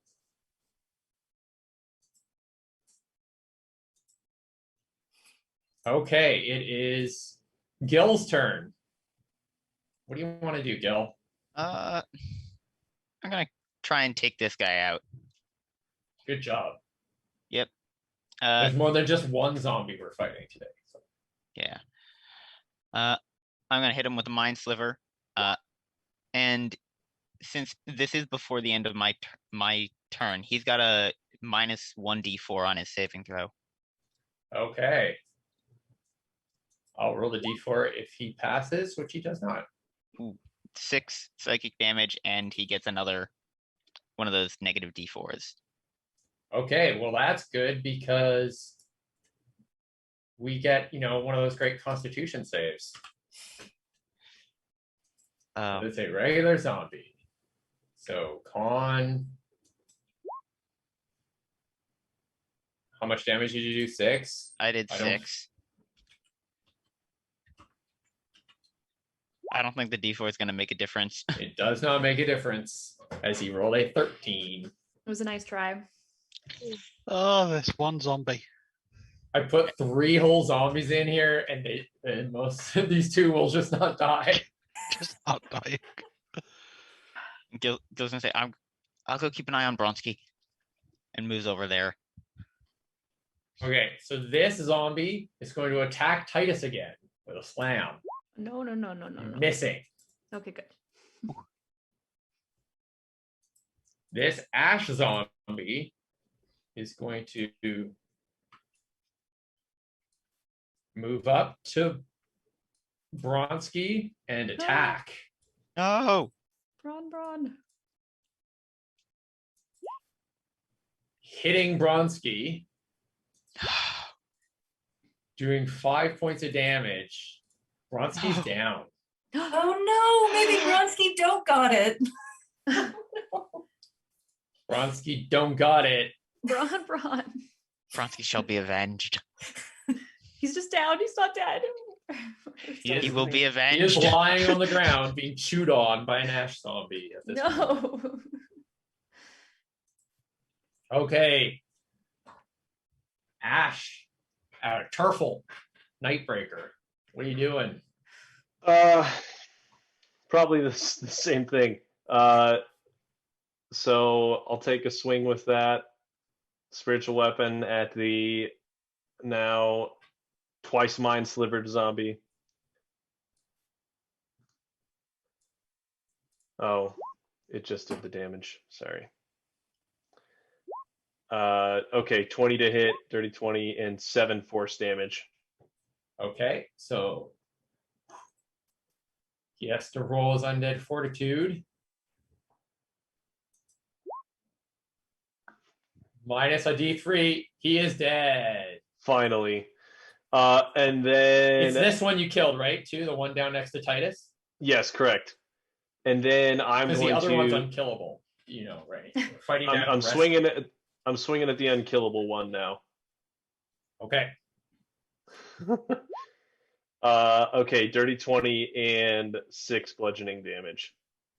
Okay. And You know what? Screw it. I'm gonna use my nat 20. Let's do it. Let's roll the crit damage. Oh, okay, this is why I do a different system for damage in my home game. The snake eyes. Yeah. So it's 6 plus 6 is 12, but it doesn't have any minuses, so it is not dead. Yeah, it's the con throw. You just slam into its leg, and it's just like scrolling. It's just crawling along the ground now and attacking. yeah. It's Is prone, the though. con throw 5 plus the damage, or is it just the damage? Oh, it is 5 plus the damage. This Yeah. time it's close enough. Yes. Yes. Yeah. It is So, dead. Finally, you're right. Sorry about that. Smash it into pulp. Stay down. Yay! I I'm gonna yell over at Gil and say, Gil, what's the situation around the corner? Bronski's down. Oh, okay. So I'm gonna move over to by Gil and try to go heal him up once it's my turn again. Okay, that's me. Excellent. Okay. The fire zombie. What happened to your turn, Elessa? Oh, okay. That's the thing you thought had gone missing. Huh. That's the actual zombie in the turn order that you thought had gone missing. Okay. I will just delete this one. Then. That's fine. Okay. Bronski death save. Bronski death save. So.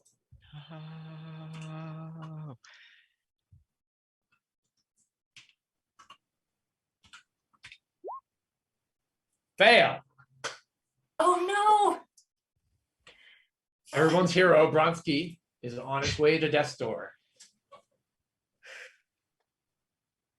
Okay, so this fire zombie, which is slowly setting everything on fire, it breaks through the wall and rushes over to the other wall over here, because you do see down below him a light in the window as this thing is starting to smash on the window. But that's what it does. So it just breaks the window and you see a fire zombie in the window. Okay. Crud. What are you crudding now?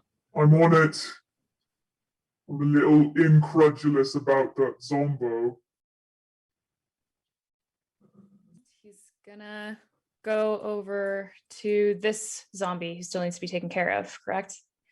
Okay. All right, and he's going to crud smash on him. So let's go here. Does he look healthy? How's this one looking? He looks pretty hurt. He looks hurt. Okay, awesome. Just Very regular hurt. old smash with the great axe.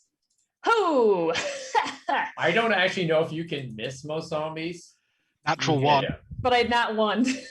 Oh no! Yep, that one always misses. Otherwise, you would have hit. Whoopsie poopsie. Then he's gonna go again. Fortunately, he didn't hit any friends. Oh, nat 20 after a nat 1. Okay, Right. awesome. It's a critical hit. Yes. Oh dear. I need a dexterity saving throw from both of you. Okay. That's why I was trying to push him back. Oh shit. Talkie mushrooms. Dex save. Right. Is 15 good? 15's good. Yep, 15's great. 15, 17. Okay, you both dodge out of the way, expecting this giant explosion as Nice. the dead fire zombie explodes at you. Excellent. Crud still has a move, right? Or has some move? Or is it only one time? Nope, you can move as often as you like within your number. Okay. As long as Usually you, only yeah, 2 or 3 you can times. split your move up and everything. Yeah, so I went, 1, 2, 3, 4. I went 20 feet. So I have another 20 feet. So you can rush back towards Clara or something if you'd like. Yeah, I'll rush back over there. I can go this far, I believe. Come on, Alessa, let's go help. All right. And Okay, that would be Crud. Crud. Alessa, what do you want to do? I'm going to spend a key point for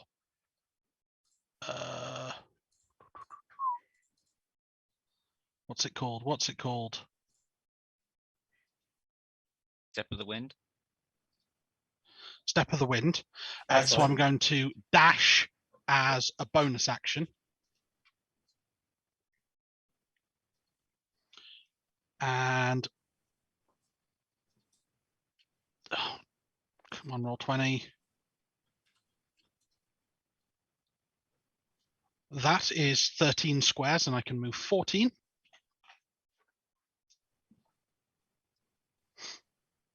And I'm going to spend my final key point to replace my first unarmed strike with a hand of healing. Okay. And I'm going to heal Bronski. You see, this time in coming out, a hand emerges, but instead of the dark blackened hand, it is a pale, almost slightly green tinged alabaster, but with light green scales on the back of the hand. Nice. And almost a divine glow comes off of it. And Bronski heals for 7. Okay, Bronski wakes up, looking you directly under your hood, and gives a frightful look. He's like, but doesn't say anything. And my second attack against the zombie. 24 to hit for 12. 12. Excellent.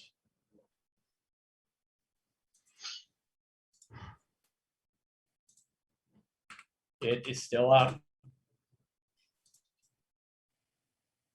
It's now scrabbling at you because you're the one attacking it. Okay, Clara. Realizing that the party has probably got it, can I take my dash action and then as well as my second attack? Or is it just dash? So every round you get a bonus, a action, and a move. So if you use your action to dash, then you can't attack with that same action. Yes, that makes sense. Okay. I'm actually gonna make sure our what's the guy we're trying to protect? What's his name? Titus. Titus. I'm gonna make sure Titus is okay. I'm gonna move my 35, 5, 10, 15, 20, 25, 30, 35, and tell Titus, stay with me. I don't see anybody down the south way, do I? You do no longer see anyone. It's like 4:30, almost 5 in the morning. There's nobody around. Okay. I will stay with Titus. Okay. And Titus kind of looks over at you and just says, well then, and starts to try to fix his robes, and then kind of starts to look towards the grate. My spiritual weapon's just floating right next to you both. I was gonna say, sitting there. it's giant warhammer next to him, just chilling, just sparking. Yep. Okay, so this ash zombie breaks out of this window and then, feeling the presence of Turfle, heads this way. Okay. Gil.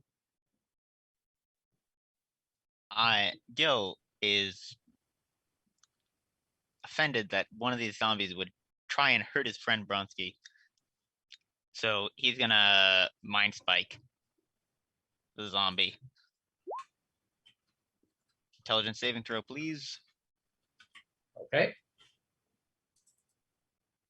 They're so good at that.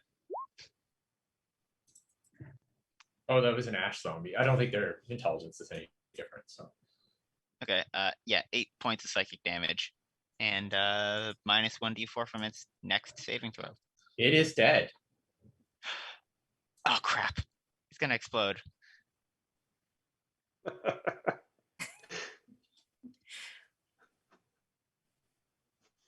We just got Bronski back up.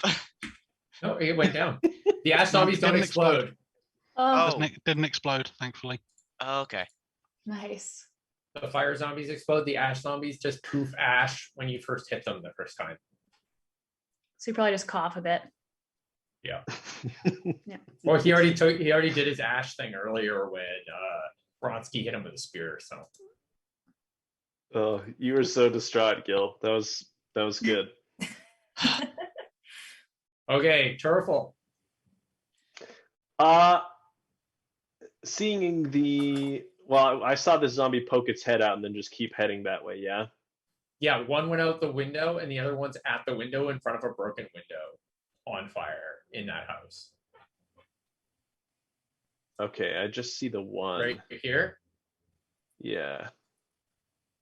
You would have saw it come out here, or perhaps Alessa would have seen it and shouted something about it, but I'm gonna look at Gil and Alessa and say, listen guys, do you need my help or can I go talk with Titus? What do you think?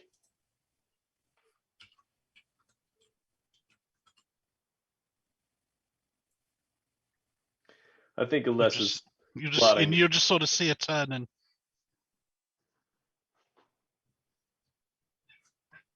Alessa's not one to argue. she'll just gesture. All right, I'll pat Gil on the back and say, "Good job out there, pal." And I'll start walking towards Crud and the High Priest. Okay. And I'll probably drop the spiritual weapon too. Okay.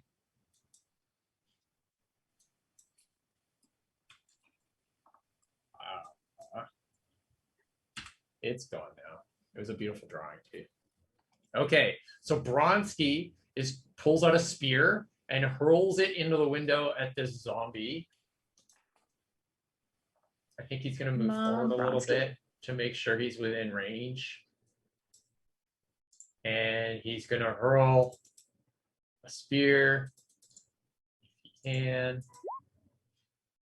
I believe he gotta hits. Respect the hustle. He does 3 whole points of damage. He's got to work on that spear arm. Yeah. I mean, he tries to draw another spear. He did just die, so we can give him some Fuck. He's got multiple spears. Yeah, he has a bundle of spears on his back. Nice.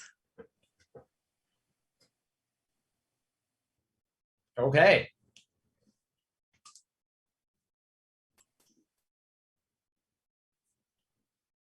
Oh, it is the fire zombie's turn. Sorry, I saw a bunch of stuff going on. The fire zombie bursts out of the window. Not seeing Nightbreaker is just going to still have to keep going this way. So he bursts out the window and then turns.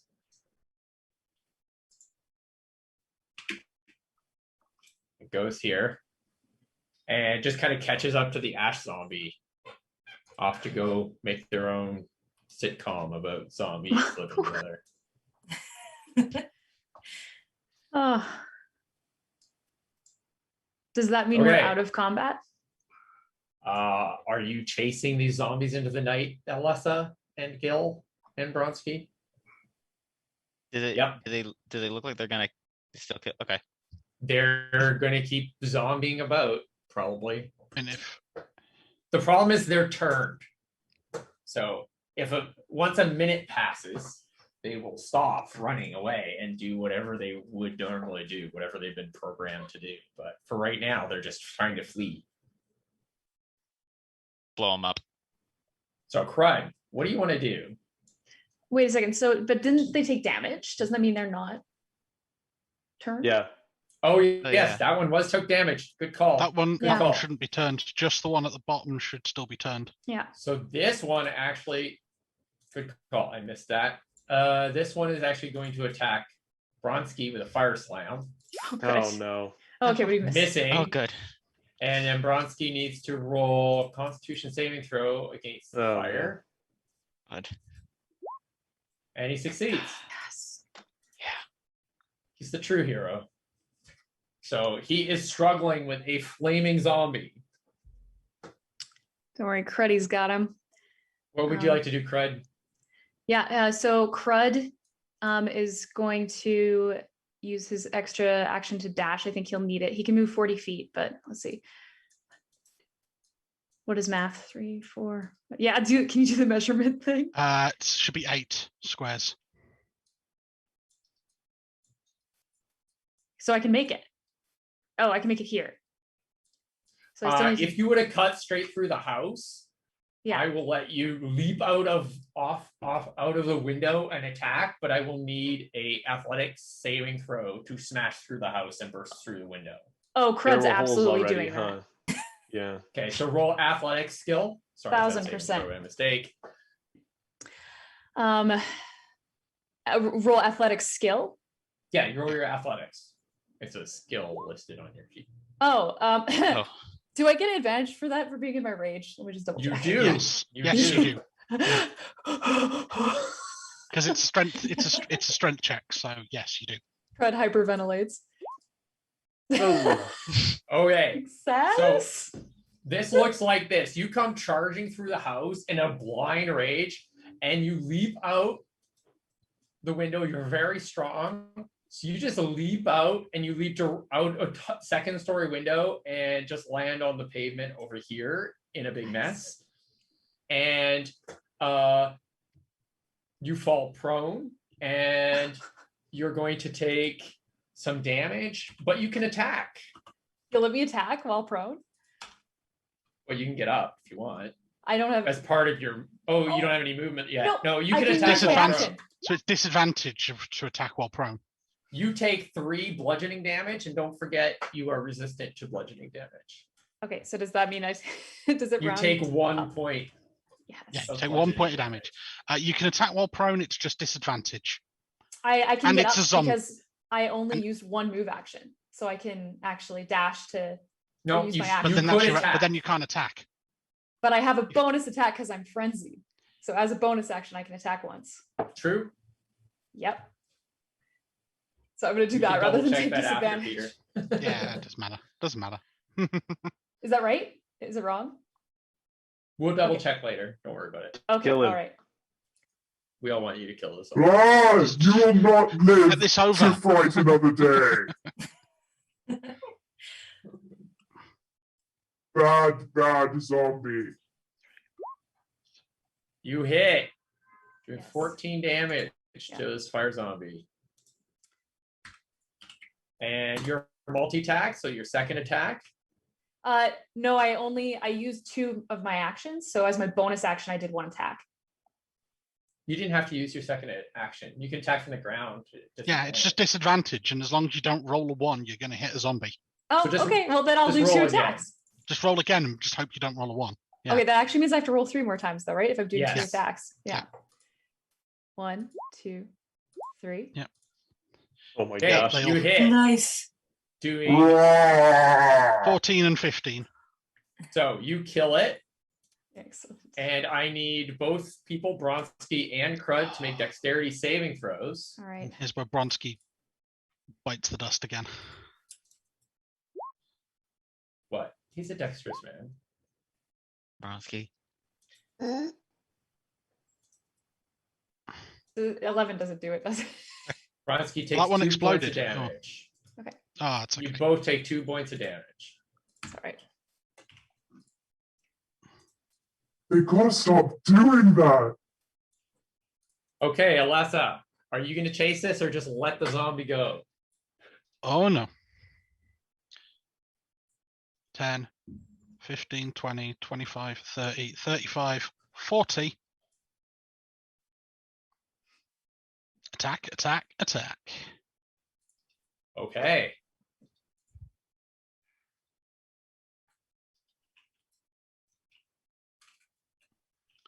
$24 to hit for 10. Okay. This one hasn't been hit before, so I'm Yeah. going to need a... 21 to hit for 11. And bonus action martial arts.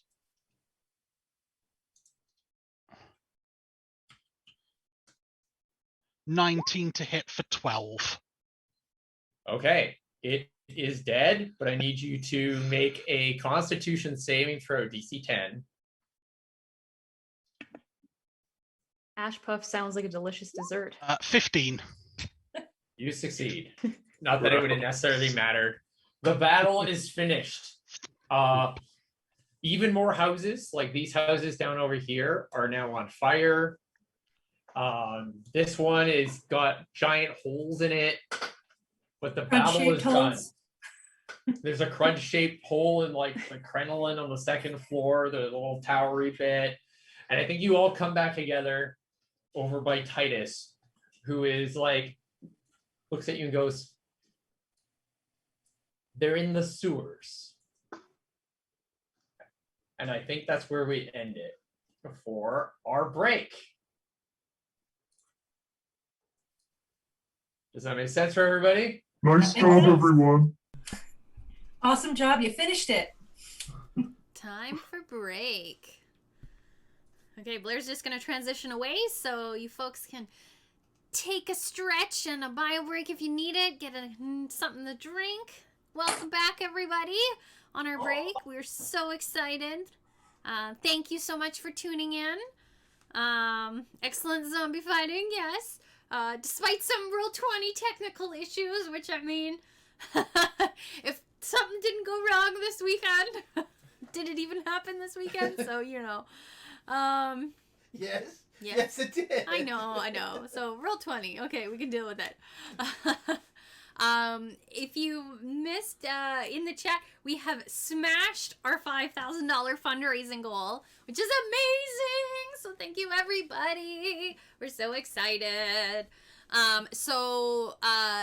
Someone from our Discord server, Leaf, I believe, challenged us to raise our fundraising goal to $7,400. So which is why that number? Why that specific number? Like, why not 75? It's because that is the total of our previous 3 years fundraising combined. So from 2018, 2019, and 2020 combined, that's how much we fundraised. So we're gonna go and see if we can crush it. I'm gonna be updating our little tracking widget on the donation site. Even though I like that right now it shows that we crushed our goal. Just to see if we can make it to the next step. So yay, thank you everybody. I really appreciate it. As mentioned before, all of the funds raised is going to the Canadian Cancer Society, which is a charity that's near to both Blair. Blair is the disembodied voice over there. Both of our hearts. Disembodied voice. I am a cancer survivor myself. Between the two of us, we know lots of people who have been touched by cancer. I've lost an uncle to cancer, and someone really close to me is currently battling through cancer for the 3rd time. So this is a charity that means a lot to us. They say that the stats are that 1 in 2 Canadians will be diagnosed with cancer in their lifetime, which is bananas if you think about it. That's half of the country. So we really want to try and raise some funds. My dream, and I know Blair's too, is we would love to see a cure for cancer in our lifetimes. So we're working really hard to fundraise and raise funds for this great cause. So the Canadian Cancer Society funds a lot of research. They provide programs for cancer survivors. I know I benefited during my journey on some of the resources and things that they had available. And they also provide supports for family members who are supporting people going through cancer. So it's a really great organization to support. So yay! If you would like to donate, you can go to www.andreasadventures.ca. There is a link to our donation page, which will take you right to the Canadian Cancer Society website. If you are Canadian, you'll get a tax receipt for your donation, and we are giving away in-game perks for every donation. So you'll see a list of what you can get, everything from like healing potions and natural 20s, or a natural 1 to the DM, which I think the party would really like after that natural 20 that they got, that the DM got, and lots of other great benefits. So you can do that. You can also back our silent auction. There's lots of awesome goodies. D&D Beyond, who is a sponsor, they donated a whole bunch of their content bundles, player bundles, sourcebook bundles and one of the legendary bundles, which is absolutely all of the content currently published from Dungeons and Dragons. So, what's up, Blair? Oh, no, it's fine. Okay. Just a lot of people signed out, so they're going to be in the wrong Oh, order. so you got to and rearrange? I'm gonna have Okay, to rearrange no worries, everybody, no so. worries. It's Okay. workable. I can deal with it. Not a big deal. I'm just glad I noticed it before everyone came back, and all of a sudden everyone had the wrong label. Huh. Or name tag. They just switch characters, that's all. That's all good. Yeah, so our silent auction has lots of great goodies. And another way, if you go to adventuredice.ca, Blair and I are selling Andrea's Adventurers dice sets. We have the 2021 set for this year. It's red and blue. It's got some funky kind of like larger glitter flakes in it. And we have a few of our last year's set from 2020, which is pink and orange with more of a standard glitter look to it. Blair and I donate all the profits from the sale of these dice sets to our fundraising initiatives. So we hope you will get some clicky clacks, some math rocks to help support the cause. And the last way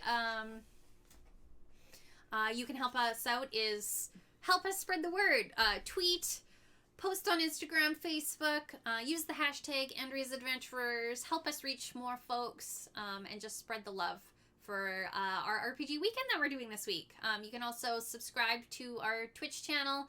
Blair and I are making more content, and we hope to put on more charity events.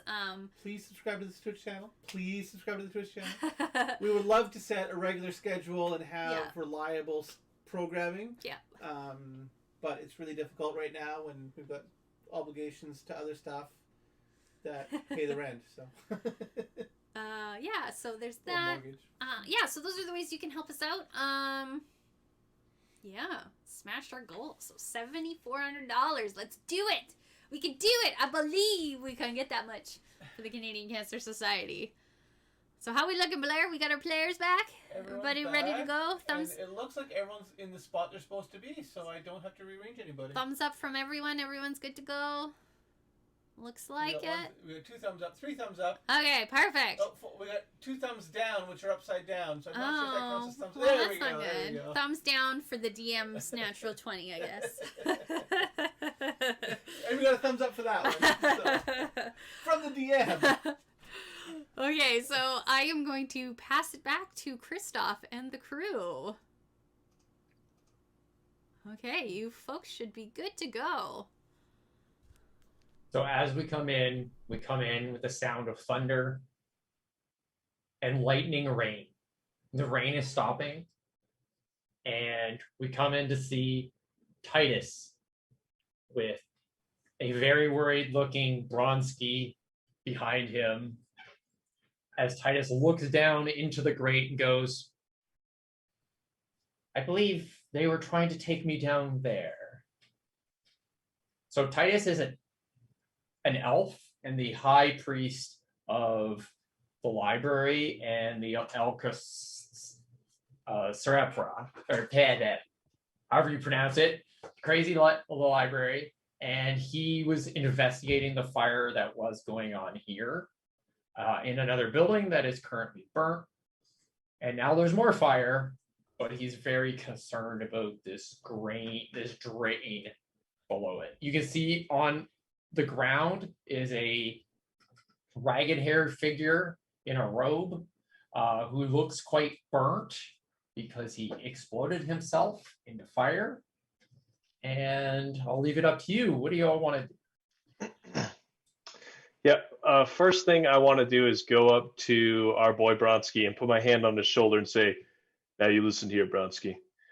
Go back to the barracks as fast as you can. Go find Zip Adi Doodah. You're familiar with her, right? She's my commanding officer.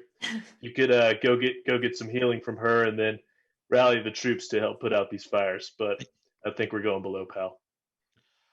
He kind of looks at you and nods a little bit, but then he looks at Titus because he's kind of Titus's bodyguard right now. So I suggest a breather. You two will not survive another hit.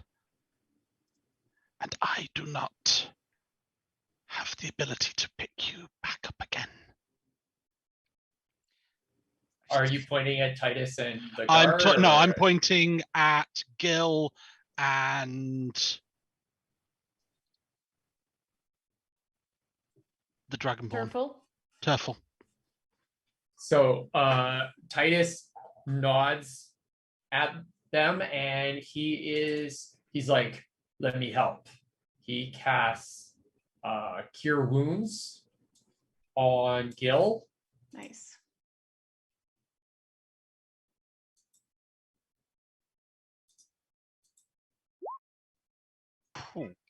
You get 24 healing, and he casts it again on Turfle as well, despite he knowing that you can do this, but you're going to need your magical abilities.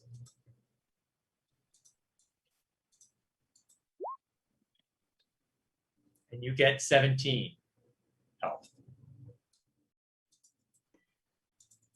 While this is happening, Crud is going to go kneel down beside the sewer grate, and he's going to lean down slowly and sniff it with one of his large nostrils and say, "Oh, what?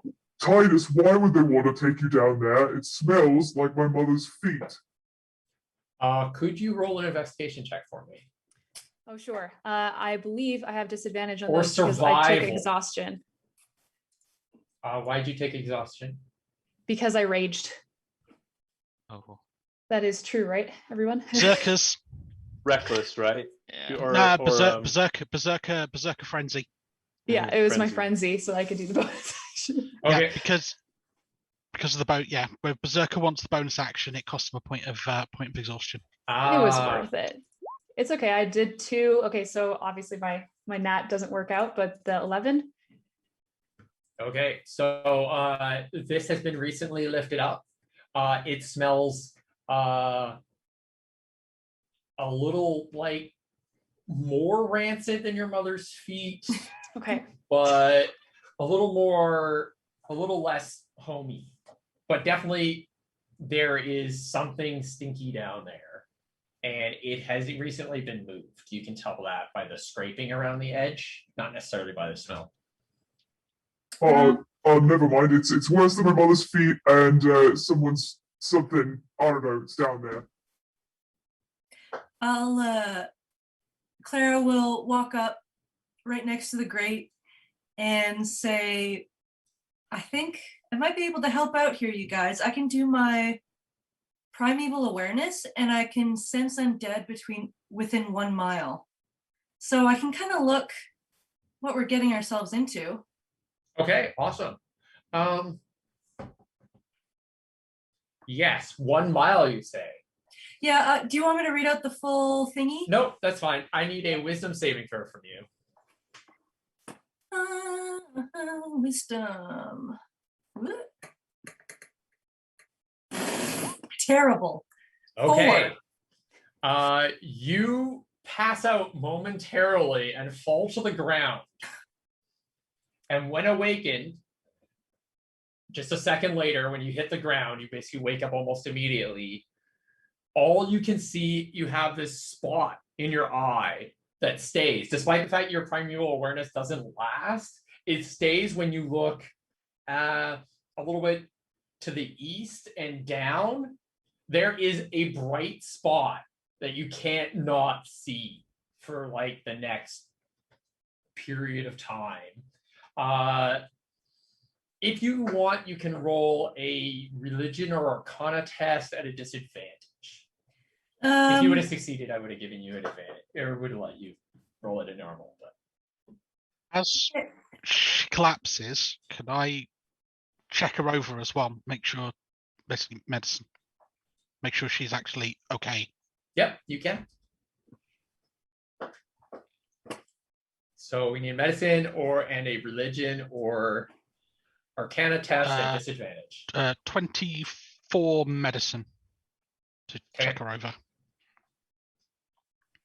When you check her over, she seems fine. She just basically had a fainting spell.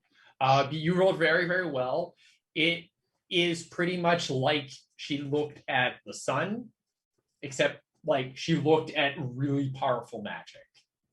You've seen these kind of things before. If someone's near like a massive ritual or a really powerful like magical battery or any of those sorts of things, or like magical ships that fly into astral space or something. If you're too close to one of those and the reactor goes, you can have kind of a weird feedback.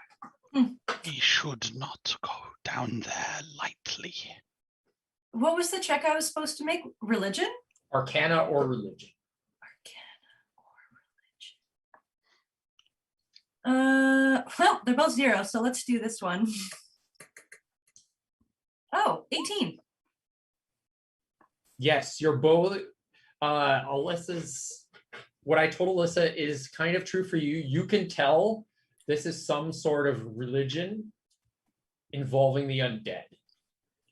I will tell the group there's a fantastic beast down there that's just waiting to get slain. I would like to go examine the body of this wild-haired individual next to Titus. Okay. So and you have. I want to grab my holy symbol around my neck, and I start kind of doing an incantation, and I'm going to cast Speak with Dead to try to get some information out of them before we head down there. Awesome. Let's do this. Particularly if they're going to do that, I'm going to take a seat and. It's how long does this take? I get to ask 5 questions. 5. Wow. Okay. 10-minute duration if we really want to stretch it that far. The corpse knows only what it knew in life. Languages it knew. Answers are brief, cryptic, repetitive. It's under no compulsion to offer truthful answers if I'm hostile or if it recognizes me as an enemy. Okay. So its eyes brighten up with lightning, and his body looks like he's being electroshocked as the electricity from your great dragon heads through his body, and it almost like it breathes, but it's actually electricity forcing his jaw apart as electrical signals come up, and he kind of looks at you, unable to move his body particularly, but opening his I'm going to mouth. wave everybody around so that we can all hear what he's saying. And Okay. I'm going to say, I'm going to look at him first, and I'm going to say, all right, pal, now I'm going to ask some questions. Who sent you?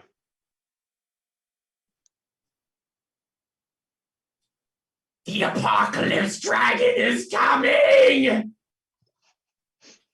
I kind of like get startled because of how violent that response was, and I look around at everyone to see if anyone's got any kind of like recognition in their eyes.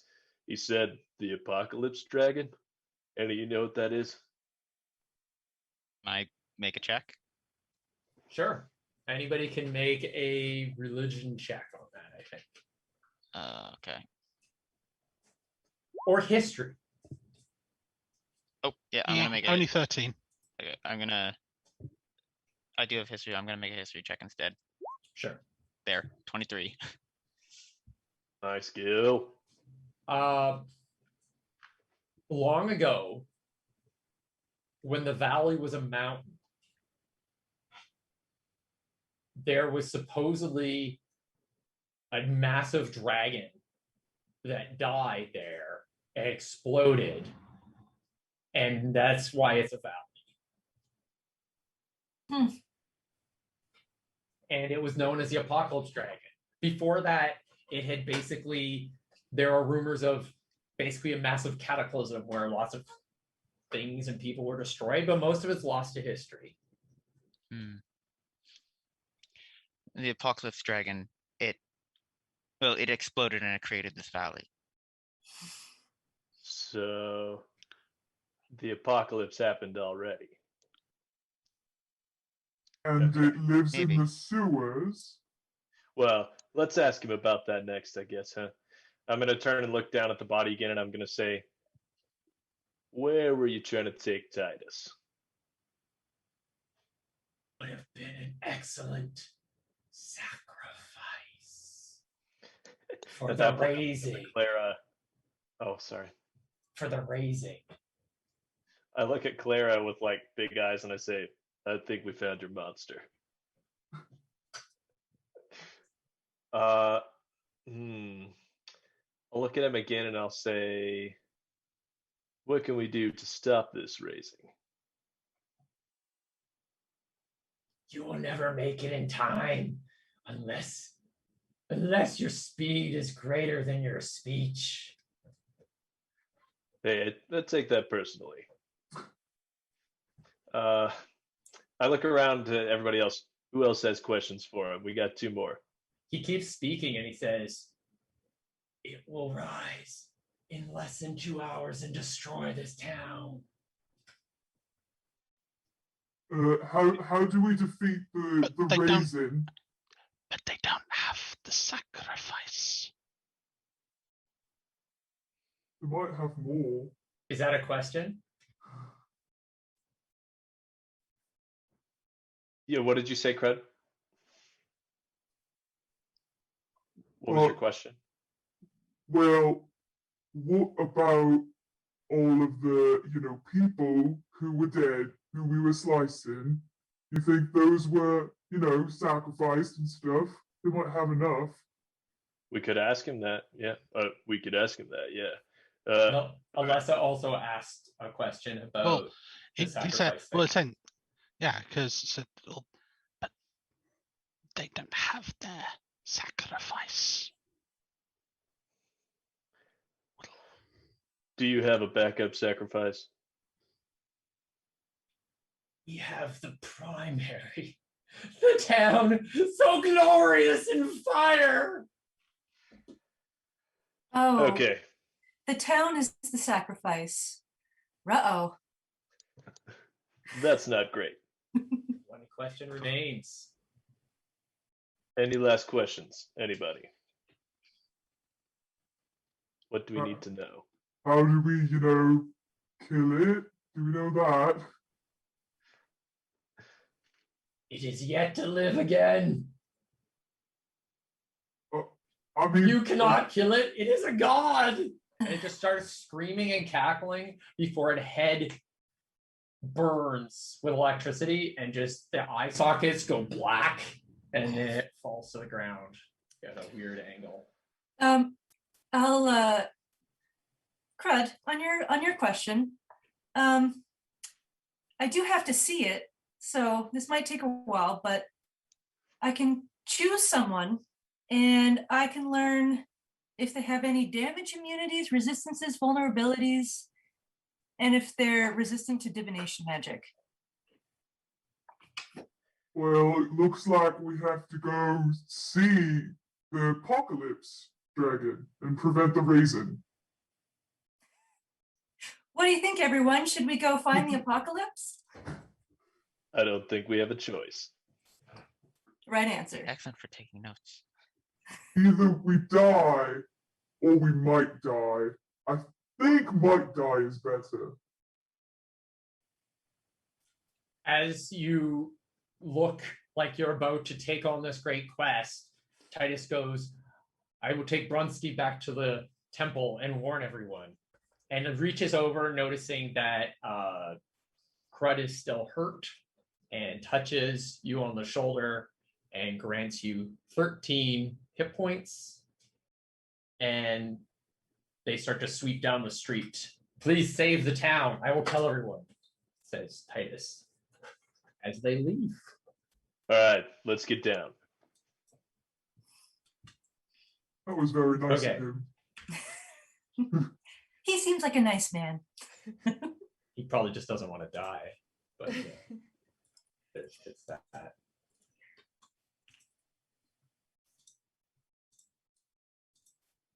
Okay, so what order are you guys going down there? I'll be last.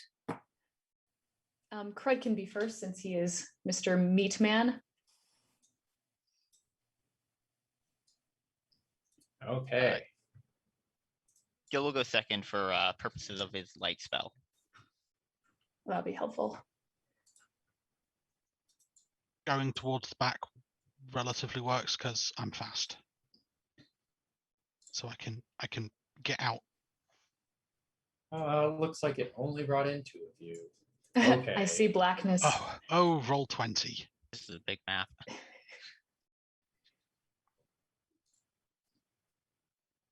Oh, wow. Okay.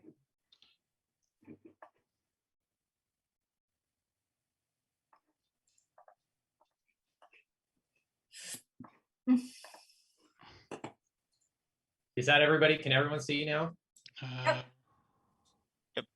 Yeah, I can see it. Yes. How dark is it in here? As I believe.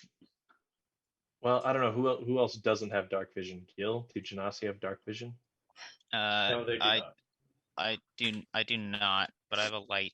I have a Currently, light there's a cantrip. light. There's a light coming from above. It's the only other light. I'll stick with Gil and his light then. Yeah, Gil flicks up his eye patch, and underneath his eye patch, you see a crystal eye, and he taps his eye, and it begins glowing, shedding That's so light. cool. Nice. You have quite the fortitude, because tapping on even a glass eye kind of takes a little difficulty. Yeah. Anyways, so you may order your characters as you wish. You are currently standing in about. You're either on the edge. So this is a walkway, and this is water. Is it slimy water? Is it like I'm going to take poison damage water? Is it like. It is a city's sewer and drainage system water. It is Okay. poopy water. Yeah. It's not what you would find as a drinkable, potable source. Drinkable, but not non-potable. I should hope not. Please do not pop the water.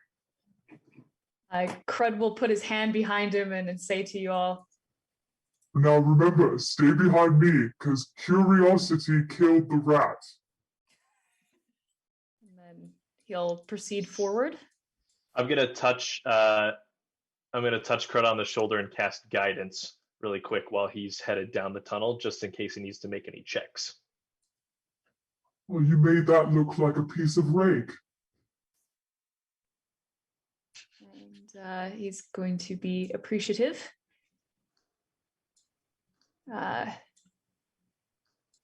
Should we cross the poop water to get to the other side or go the long way? What would you like to do?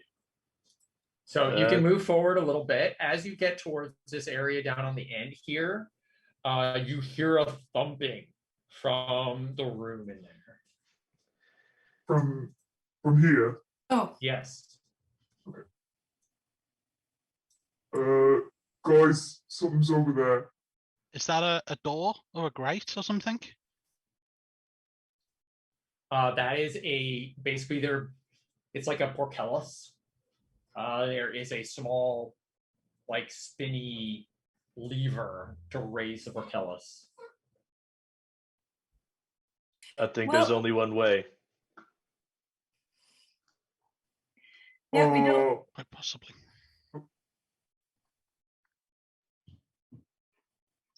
Go for it, big guy. All right, I'm gonna go look.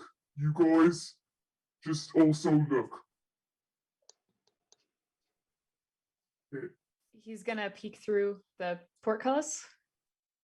Okay, as you peek through the portcullis, a ghoul slams into the thing and starts to grab on her and try to bite through the bars, but it can't actually get at you.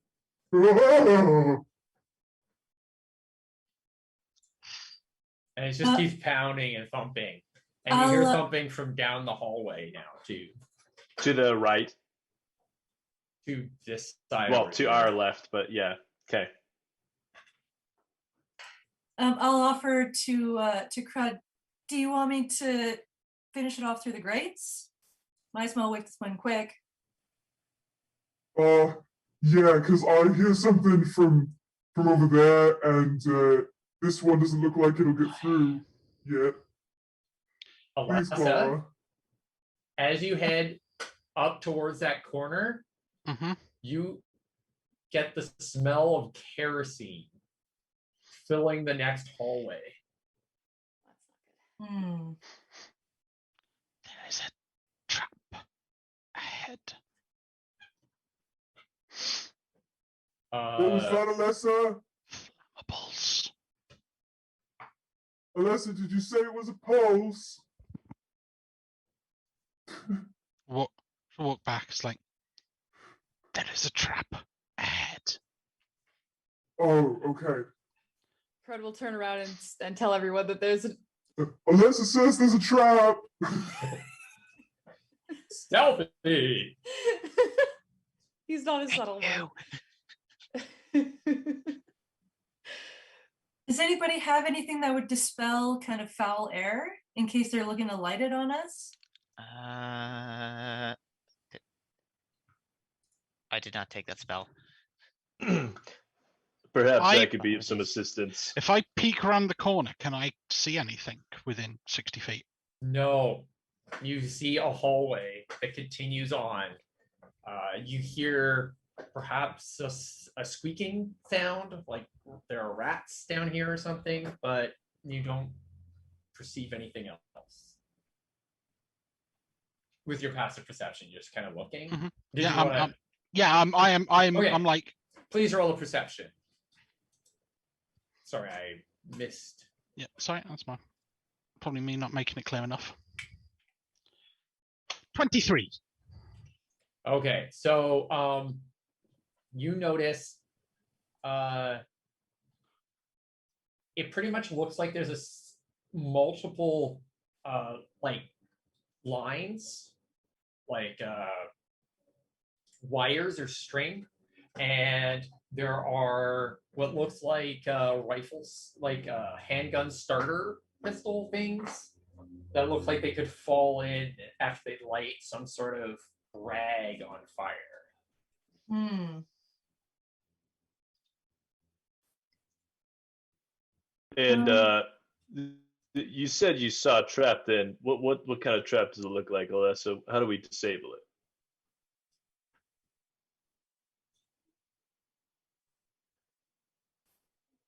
Tripwires set to ignite flammable liquid. Is the liquid in the sewer or is it elsewhere? It's everywhere. Someone had a good time. The area is covered.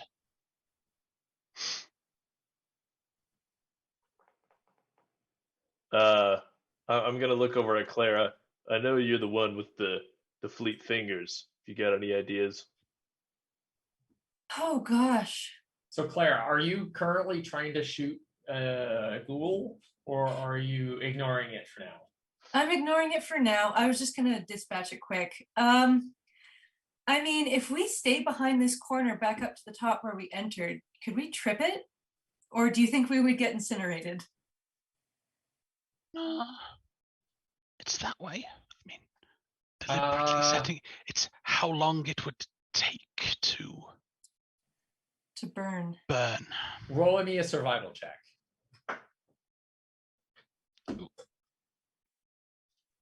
Just Alessa? No, just Clara, who asked this question. Okay. Oh, Clara. Okay. Survival. Nice. 22. Nice. It's wet. It's wet and crappy down here. It would probably burn for a little bit, but you'd be able to walk through it after this. So I'll tell Alessa, you know, I could probably just like pick off that one behind the grate while it's burning. It's not going to burn for too long. Okay.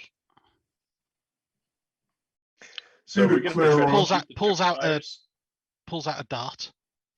There we go.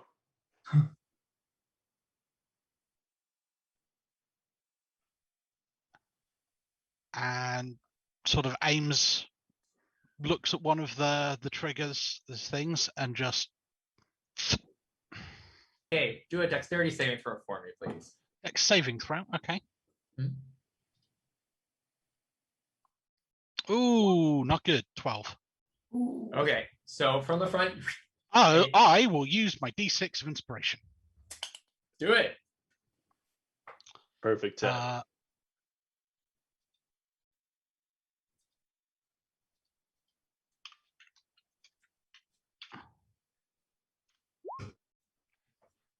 4. So that becomes 16. Which is what you needed. As this giant gout of fire, the whole place lights up, and you can see this entire area, and fire just comes out, and there's smoke, and the smoke starts pouring out of the area, all different directions, and it burns. Meanwhile, as this is burning, you wanted to murder some ghouls? Yeah, I'll look at the fire and I'll super metal, and I'll just pull out my bow and start picking off that thing in the grate. Okay, so you just fire at it, and it totally, you kill it in the time that it takes for the fire to go out. Big explosion, just turn around and walk away. Nice. You never look back. Yeah. So, should we head down the hall then? Down the sewer. How long does it take to burn? It burns for a couple rounds. Okay. So you're all good. Did anybody want to do anything during that 2 rounds besides kill a ghoul? Let's keep moving. Nope. I mean, we could go through where the ghoul was. Is there like a path behind the ghoul past the portcullis? When you look through the door, it looks like it's just a room. If you look through, it's just It's a just a small room used to like control water pressure or something. So Okay. with some pipes and such. I hope the rats didn't get burned. I like rats. I'm sure the rats are fine, Crud. They're all just sleeping. They're really cute when they sleep. Their noses twitch. So speaking of that, Crud, you do see a rat sitting up, looking at you. He's sitting on top of a little garbage pail, like a little like can of something that they think they probably paint or repair materials or something down here with it.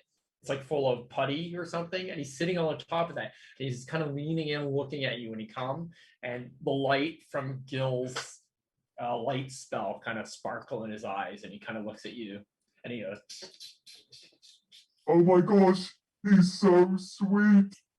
Crud's gonna approach him, and you'll notice Crud has a tiny little mask affixed to his pack, and he's going to use that in order to cast Animal Friendship on the rat. Please do. All right. The rat has to make a DC 11 Wisdom save. Okay.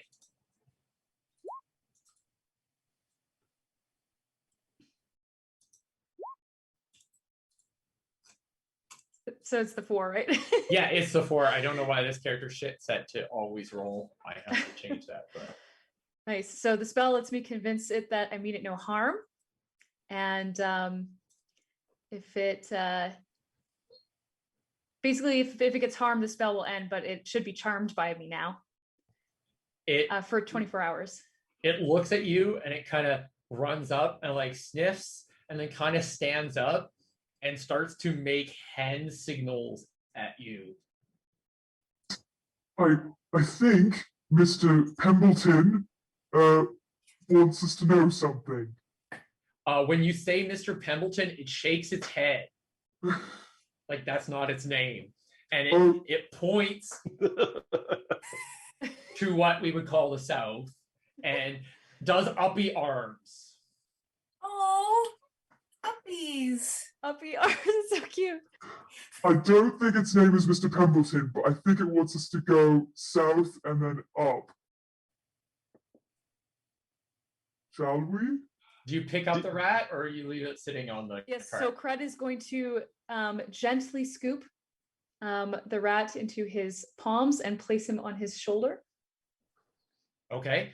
With on your shoulder, he rushes out to the edge, kind of jumps to the end of your like axe, which is probably mounted on your back, right? Yeah. And sticks his hand through the wall. Gil, you immediately recognize the wall is illusionary.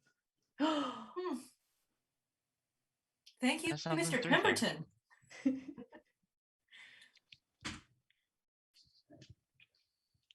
So Crud can't see him, so he's gonna ask, Gil, what's he doing? He's squeaking a lot. Well, this wall here seems to be an illusion. Just walk through it. Oh, guys, I went through it. Yeah. So So the walk through it area carefully. the area that you were on, Crud, is actually got a. I didn't put it on because I think it actually got deleted. Is actually just an area of debris, and you can see that there is a hidden tunnel where the water ends, and it forms into a muddy section up ahead. It's super muddy over here, guys. can he walk Okay, amongst the debris? Can you see now? I can Oh. see it. Yeah. I'm in the other Right. area. Oh, there we go. You've got to actually Are there move any- through the area. Once you move through the area, it picks it up, but it doesn't until you actually have moved past it. Because it's magic. It's magic. It's not just a weird thing about way Roll20 deals with lighting. It's magic. Oh. Guys, I Do think you it's see magic. footprints? Any footprints up ahead in the mud? I can look. I can feel this one. I've got expert foot detecting abilities. Crud looks a bit cross-eyed as he stares at the mug for footprints, but fails miserably. Clara, please help. I was By the way, incorrect. the areas of the black is actually breaks in the wall, so you'd have to kind of crawl up. You'd have to go down into the muddy area down there. You would, although Crud probably jump it without even a test because Crud's strong. Stronks. He is strong. So we're getting down into an area that's really muddy. Yeah, so this area is kind of muddy. Okay. There's no water. Instead, it's like a dry area, blocked by the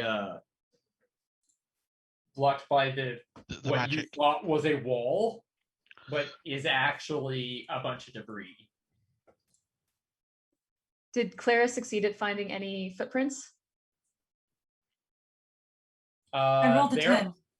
There is a lot of footprints. You can't tell who they are or where they're going, but this area has been well traveled by. Oh, and you find a toe. Oh, and part of a shoe, and some ash, a bunch of ash. That's unpleasant.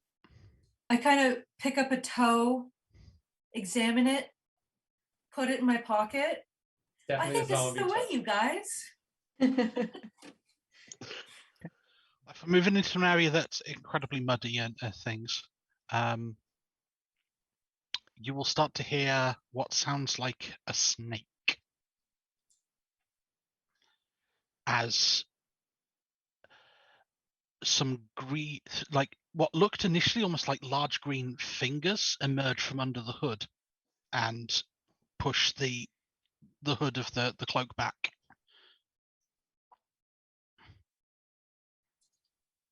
Alessa, you got 6 on your face. You are all startled to see that under her hood, Elessa is a Medusa.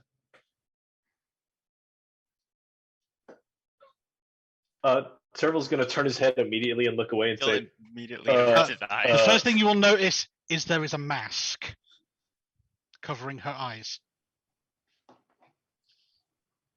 Crud is going to smile broadly because they look like a bunch of little snakes coming out of her Mhm. hair, I assume. Mhm.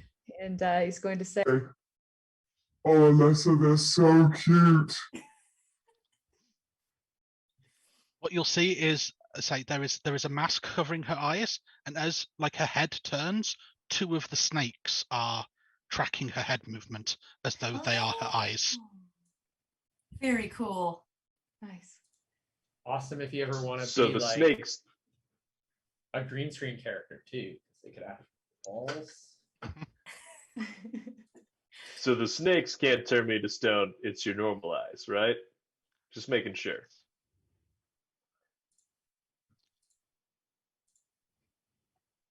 And Alessa will take a run and just leap over the gap. Okay. Oh, You there's a do gap. so. It's super impressive. Okay. Yeah, the one thing you note is that her skin is very pale, almost alabaster green with light green scales. But this one hand is stained black. Like, and it's almost like it started at the tips of the fingers and it's slowly creeping up her arm. Huh. Gil takes out a book and immediately starts writing notes on Alessa's physicality. So as this distraction continues, you hear the sound of the scraping on paper of a quill. You also hear chanting and cheering, Oh, almost like gruff children cheering and chanting ahead and maybe down. I'll I was just gonna say, Clara, where's the dot? Is it up ahead where the chanting is? let's see how much I can. Well, I don't want to get blinded again, but I'm gonna say that's a safe bet. I will say, crud. Let's sneak up to it, because I'm gonna have to perceive it in order to have the benefits of knowing the weaknesses. Because I'm thinking it might be pretty quick. Should we go on ahead? I'll try to be as sneaky as possible, Clara. I promise. Thank you, crud. Okay. Alessa, are you actually at 21 out of 38? Is that the correct hit points? Okay. That's correct. Is Mr. Pimbles coming with us? He is riding on your shoulders. Oh, excellent. His token's up there. So I'm like, Mr. Pimbles. Oh, sorry. Okay, awesome. So I guess Clara and I will start to sneak up ahead. Yep. Roll stealth for me. Okay. Can I use my natty? I have 2 natty 20s, it looks like. Do I have to use both of them to get a natty 20 when I have disadvantage? Yes. Technically, you would, yes. I don't have that. Like, how good is this natty 20? Is this like a defeating a disadvantage natty 20? Is it just one roll? It's just one roll, or you could just roll. You're not that close to the thing, so it's up to you. Oh, I'm not that close to it. So Well, you guys are. wouldn't- You put difficulty if unless the thing is right there is going to be kind of low, probably. Okay. For this, for these natty 20s. Why do you have a disadvantage? Because I am exhausted. Oh, I thought that was only for, yeah, the skill check, I guess. Sure. Yeah. I mean, unless you want to ignore it, but anyways. Okay, let me roll the 2. So can I apply it after the fact? Okay. That's your stealth. What's yours, Clara? Is anyone else going with it? I rolled 20. Dirty 20. I'm going to do this as a group test for the whole group. If you all go, or Well, for yeah. whoever goes. Yeah, we'll Okay, group test we'll then. go. I will not reveal my Stealth, 20s. stealth. Yeah. Gil's gonna stay like 20, 30 feet behind everyone. 17's not bad. Nice. 15. Okay, excellent. So you all move along incredibly stealthily, I'm sure, but you have to keep nagging Crud and not to hum and pointing out when Turfle's going to step on something that breaks or into one of the water holes that are many around here, that sort of thing. So you have to go smack, don't hum, kind of. Thank you. All right. So we're moving up on ahead. Yeah, let's Move it on up. Let's go. Ugh. Oh, Mr. Pembles seems to be moving up, so I'm gonna follow him. I'm just moving it early so that I don't have to move it after. So you notice a ladder down at the end of the hallway with a light coming from down below, and the chanting is much louder, and the weird, rough, high-pitched, childlike cheering is going on. It sounds like it's getting to a crescendo. I will volunteer to stealthily as I can go down the ladder and then come back up with whatever I perceive. Okay. I will take you there 1 second. Be careful, Clara. What was that voice? Oh, you're whispering. Whatever the voice mod did while I was whispering, that's what that was. Oh. Someone gave our DM a natural one. Nice. Thank you. The chat doesn't hate us after all. Yeah. Clara, can you see what you can see now? Yes. Oh no. Can I do that within 60 feet? Oh gosh. Am I 60 feet away? Oh, that's way farther. 65, 70. Yeah, you'll have to sneak forward a little bit more. I'm going to sneak that extra 20 feet, 15, 20 feet up into the... Okay, I'm going to let your nat 20, your 20 ride. Thank you. Okay, so as you sneak a little bit further ahead, you want to move your character up a little bit. This is what you see. You see multiple humanoids and kind of rags chanting in a corner. You see a massive circle around a dragon skeleton. Around them or below them and next to them, you see all of these. There's no lights in here except what's coming from the flames of the summoning circle or whatever it may be. You see, but you do see a bunch of kobolds who are dressed in black culty robes and all like cheering and shouting. And you see a massive kobold, as massive as a kobold would be, who's speaking to them all in the deepest kobold voice you've ever heard. And he's like, "The apocalypse dragon will be here and will destroy this city and bring glory to us all." Oh dear. Alrighty. Okay. Thankfully they're distracted. I'm gonna do my hunter sense. Okay. It's Can you immediate. Huh? I will need to see that. Can you click the little button? Because I don't know hunter sense at all. Chris, I love your insane sycophant voice. So good. So it should be in the roll 20. Yeah, I'm looking at it. Okay. Oh. Interesting. And what are you trying to use this on? The dragon. The skeleton. Okay. Do you need to roll anything to do this, or is it just a thing? It says immediate. Okay, cool. Let me just pull up. There it is. She just knows. So this is a very weird experience because this dragon is dead, but you have the feeling of a growing something coming into its body. So remind me again, let me check again. What do you see? Damage immunities, vulnerabilities, and resistances, right? Yep. Oh gosh. There you go. You got it. Yep. It will be immune to poison. It will be immune to charmed, exhaustion, frightened, paralyzed, and poisoned. It will also be resistant to fire and necrotic damage.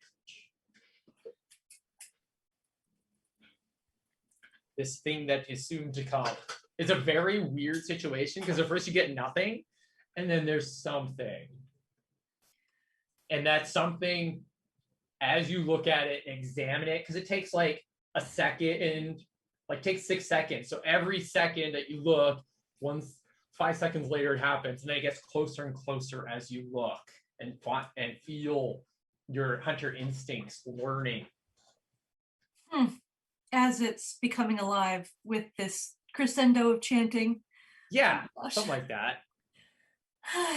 Okay, I'm going to quickly scuttle back up the ladder and relay that to the party. I look visibly distressed. You guys know I've been at this for a while hunting the undead, but I'm like visibly shaking.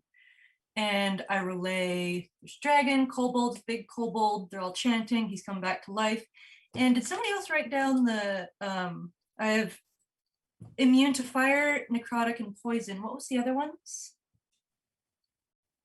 What wasn't he immune to? That's the real question. Yeah, this is. It Fire was necrotic mostly poison. conditions that he was immune to, but damage types is only fire and necrotic. Okay. I'll tell the party I went down first, and does anybody else want to take the next first down? That would be amazing. I'll go down. You know, I really think we should stop beating around the tush, don't you? Oh, am I rolling initiative? Let's go. No. I'm that's that. rolling initiative in advance because I would like you all to roll initiative. So don't remember to click your character because I want to do this in order because time matters at this point. Yep. Initiatives. Right. And remember to Oh, yeah. click your token. Remember to click your tokens. Yes, click the token first. Prior to Gil, rolling you your and I initiative. are just stuck in the back. Why can I not? Well, I've just got a black screen. I can't see anything. Oh no. Oh, there they are. No, it's okay. I found them. Yeah, you were just moved. Yep. Around. Okay. Which happens. So where is my initiative? Normal roll. Please roll better. Thank you. 24. That is nice. Alessa, didn't you take some healing from Titus earlier? You Really, couldn't tell I Titus was left in. you out? You couldn't tell. How do you tell I was injured with the cloak? Oh, I don't know. He told I was injured, and I just had, a scratch. That's fine. I thought I did actually heal you. I thought I did. I just assumed because with the cloak you wouldn't have noticed. Okay. It's fine. it's fine. I can. I've probably got the highest AC in the party. And everyone should have at least one minor healing potion. I messaged you about it earlier, but Oh, excellent. Okay. That's 2d4 plus 4, isn't it? You can just take a swig. Yeah, I think that will get used. Yeah. Because I've got a plan and I'm going to need my bonus actions. It's probably a very stupid plan, but I have a plan. I'll probably also drink mine while we're at it.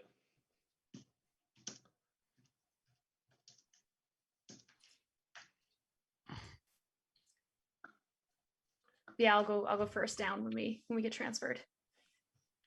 okay. So are you going to stealth in there and such? I can try and stealth. I think I want to save my natty 20s for combat, so let's give it a try. Okay. How tall were the ceilings in that room, DM? I know we haven't gone in there yet, but just out of curiosity. You could ask Clara too. True.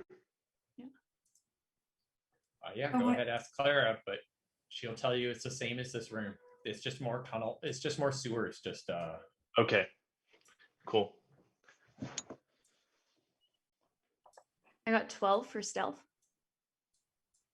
You already rolled stealth. I just meant you can move forward. Oh, with the same stealth. Okay. Yeah. So the whole group is stealth. Pretty much.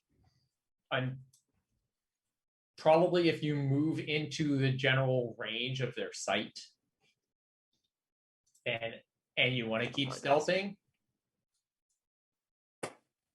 So this one is calling off your other stealth, but so anybody who crud, I will take that move and use that because you are within this kobold's vision area, and This one? it does not seem to see you. Oh, nice. Okay. Sweet. All right. Well, we're going off initiative order first, though? Yes, please. Let's do turn order. So I will reorder this.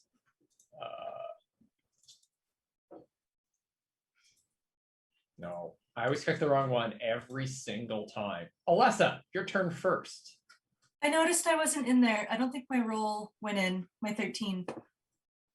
Okay, I will add you to turn order. Who are you? Clara. Clara, there you are. Sorry. I got like a billion characters because I'm such a good game master that I decided to have a billion characters because I think it's fun. It's a lot to keep rather track of. than smart. So whatever. There you are, Clara Nailwood. You should use a hammer with a name like Nailwood, you know. Anyways. I really should. Can I before like we start, can I get a before attack because they haven't seen us? Like readying an action or We're gonna do that in order. So you're all surprised. So if you shoot from back there or whatever, then totally it's a surprise, and I'll move through all the players before the NPCs get to go. Because you're all stealth. You did a group stealth that was successful. So pretty much you can see that these figures in ratty armor are like rolling back their eyes and they're chanting, and it looks like something as cool is going to happen with them. And this figure in massive black dragon armor is like, and then we shall take this land. And he keeps screaming like that, which I cannot do for very long. Oh. Okay.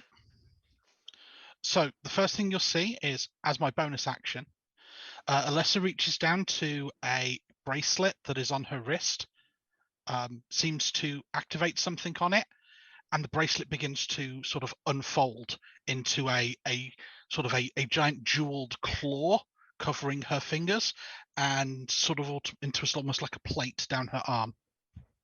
Okay, cool. I will then run up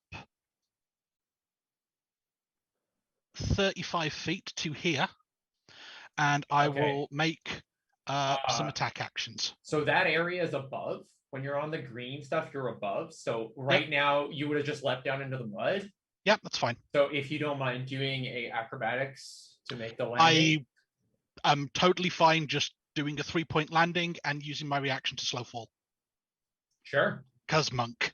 Monk it up. Perfect 3-point superhero landing.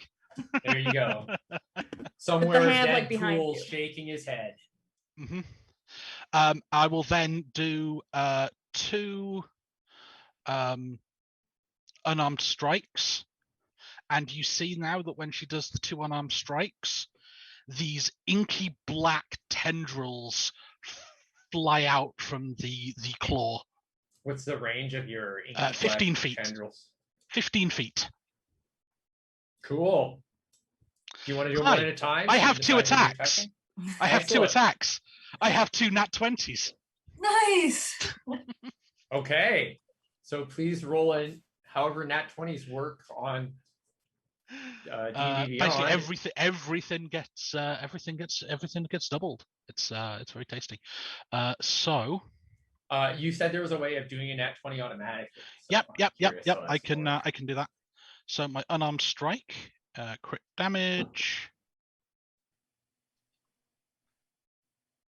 and roll. So there's the unarmed strike. That's 12. Okay. Plus the Eldritch Maul, which also gets rolled, is an additional D6. So that's 12 plus an additional 5 force damage for the first attack. Okay, 1 second. So you toast this individual here, and he explodes in blood. doing 12 points of damage to anything within 10 feet. Which I am not. Believe is nobody. But you all get to learn about this ability. And there's a rumbling sound. And I do Love it to it. the other one. Okay. Blood explosion. Delicious. So,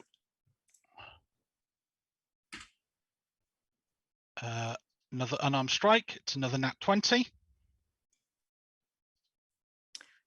Oh, 17. Jeez. There's more Okay. enemies. 9 force damage. God. Okay, so you overkilled it. It also explodes into a blood torrent, affecting no one because no one's close enough. And things rumble more. There's a huge flare up of fire from this summoning circle. Do you think you may be sacrificing them? That's either very good or very bad. Okay, that's your turn. The Erd won't get to go because this is a surprise. Crud, he's like an Erd, but spelt wrong with a C. Okay, does so Crud sees this kobold guy over here. Yep. Can He has wings on his back that you notice as you get closer. You have to very jump nice. this black space, by the way. I'd like to try and jump it. I think we need an athletics test from you Okay. because it's quite far and you're not a super monk.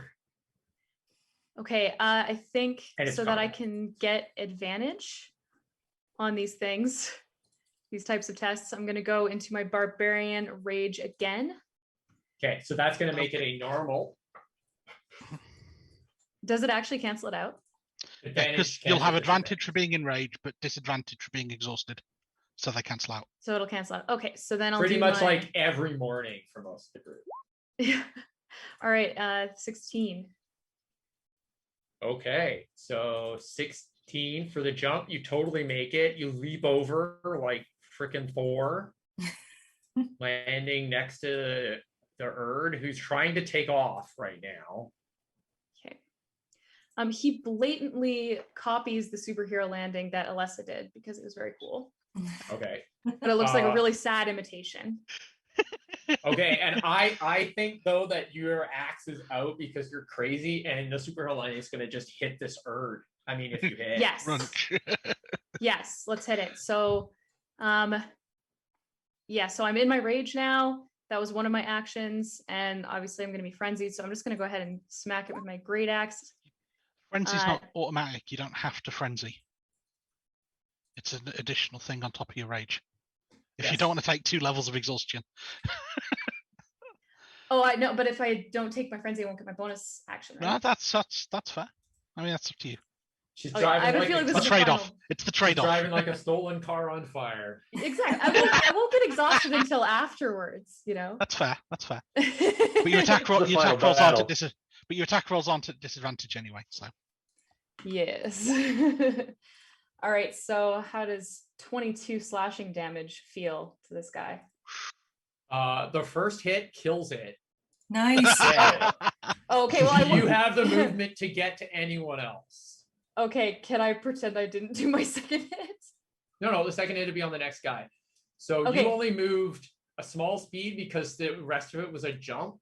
Okay, Because I'm nice, I'm just gonna do that. I don't thank you. It's weird. Anyway, so you could totally get to the other Erd and you also kill it. Oh, beautiful. Yeah, so Crud's gonna whip his axe around his head. I made that look like a piece of delicious cake, didn't I? Yeah. Yeah, And you slashes him. cut it in half. Down the head. I would like it to be vertically, please. This time. Yes. It is cut perfectly in half with a wing on each side, and I don't even have to worry about Erds anymore, so that's good. All right, can he wink at Mr. Pibbles? Mr. Pibbles is on your shoulder, looking a little afraid of who it made a friend with. Yeah. He'll pat Mr. Pibbles on the head consolingly. Okay, are you using your bonus action for anything? I used it. Okay, I thought you got multi-attack and then the bonus action. That's why. I had to use an action to go into my rage. Raging's the bonus action. Raging was the bonus action. Okay. Yes. Yeah. That's super cool. Okay. So in the second Clara. round, she can start using her extra attack. My 3. All right, here in all this action up here, I'm going to move up my 35, so 5, 10, 15. Okay, so 20. if you're in the mud, it's difficult terrain. Oh, can I scoot over 1? So that's Yeah, so you have to 10. climb that. So I need an athletics test or maybe an acrobatics test. Athletics or acrobatics? Yeah. Climbing's normally athletics, but there's enough garbage around here you can kind of jump around if you want. So I'll do 16 to get up That's there. fine. You're up there. Okay, and then I'll do, so that was 10 feet, so that was difficult. So 15, 20, 25, 30, 35. Oh, I can't hit anything from here. Why not? You have a longbow. Right, because yes. Yeah. Welcome to longbows. You have 600-foot range. No, I Max thought range. the corner was my line of sight, but there's a different corner. I'm actually going to go right for the dragon. I'm going to set my, it's not So called. you're shooting at the dragon skeleton? Because it's not alive yet. There's nothing there. Oh, okay. Not Yeah, then alive I'll go yet. for the one at the top. No, I'll go for this cool. I don't know how to set a. These guys? Yes, I'll Or go you for just that hold one. down. You just hold down with your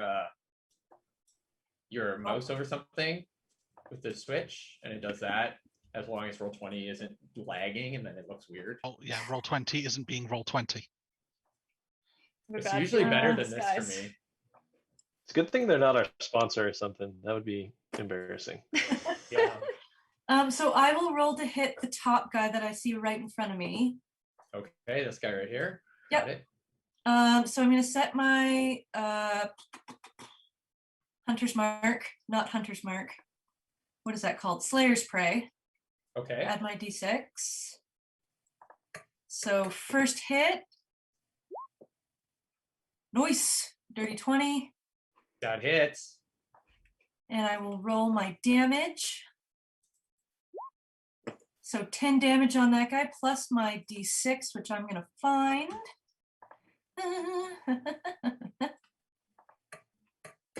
Nice.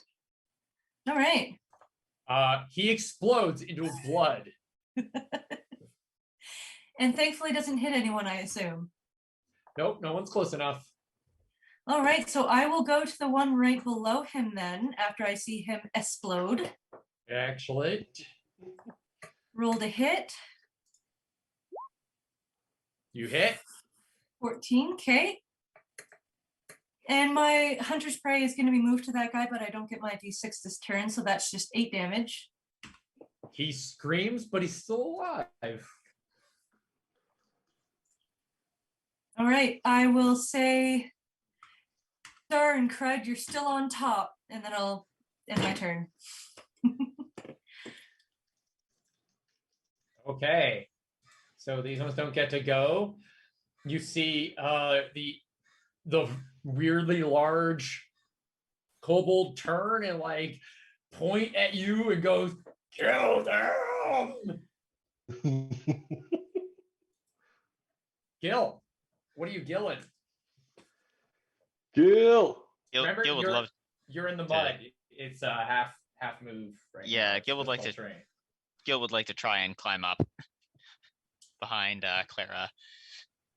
Okay, you're going up that side, so that means you would have to walk through 3 squares of difficult terrain, which burn most of your movement. Because you were on the other side. Yeah, I was there, so it's 10, 20 to get to there. Okay. Including the climb. Oh, I Just 20. Okay. So acrobatics check. Or athletics, acrobatics. Sure. Acrobatics is far preferable. Sure, go ahead. 19. Okay, so you kind of like bounce up this pile of debris and find yourself up on the top. Okay. Like quite a acrobatic wizard. I still have like 5 feet of movement left, I think. You do? You probably have some sort of spell that could hit that far away, though. You're a wizard. You're a wizard, Gil. I don't, unfortunately.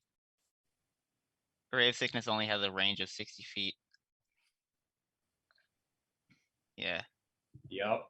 What Only got a range of about 60 this feet. dude? Oh no. Yeah. 65.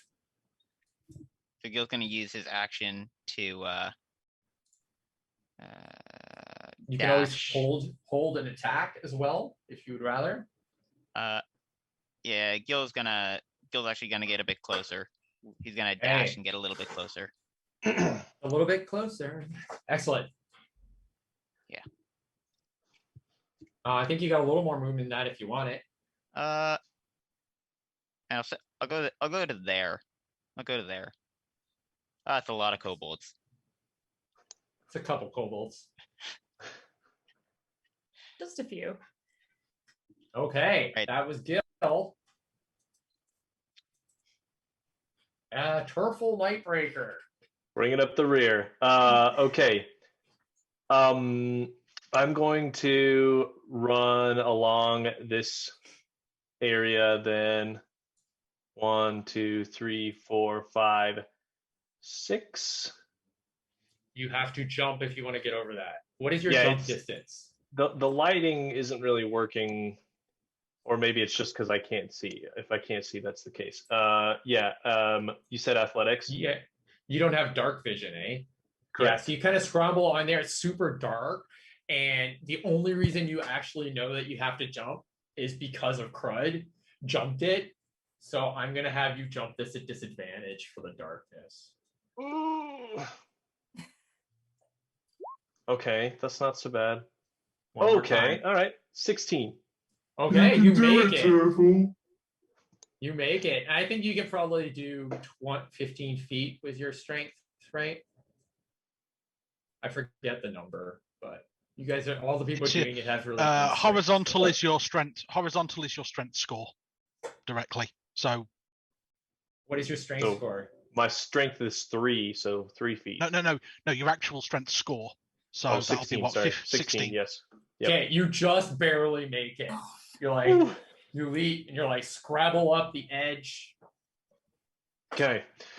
Now I'm going to start blasting. I can't see in the dark, but can I see what is being illuminated by the Yep. by the stuff going on here? Yeah, this magic circle is super bright.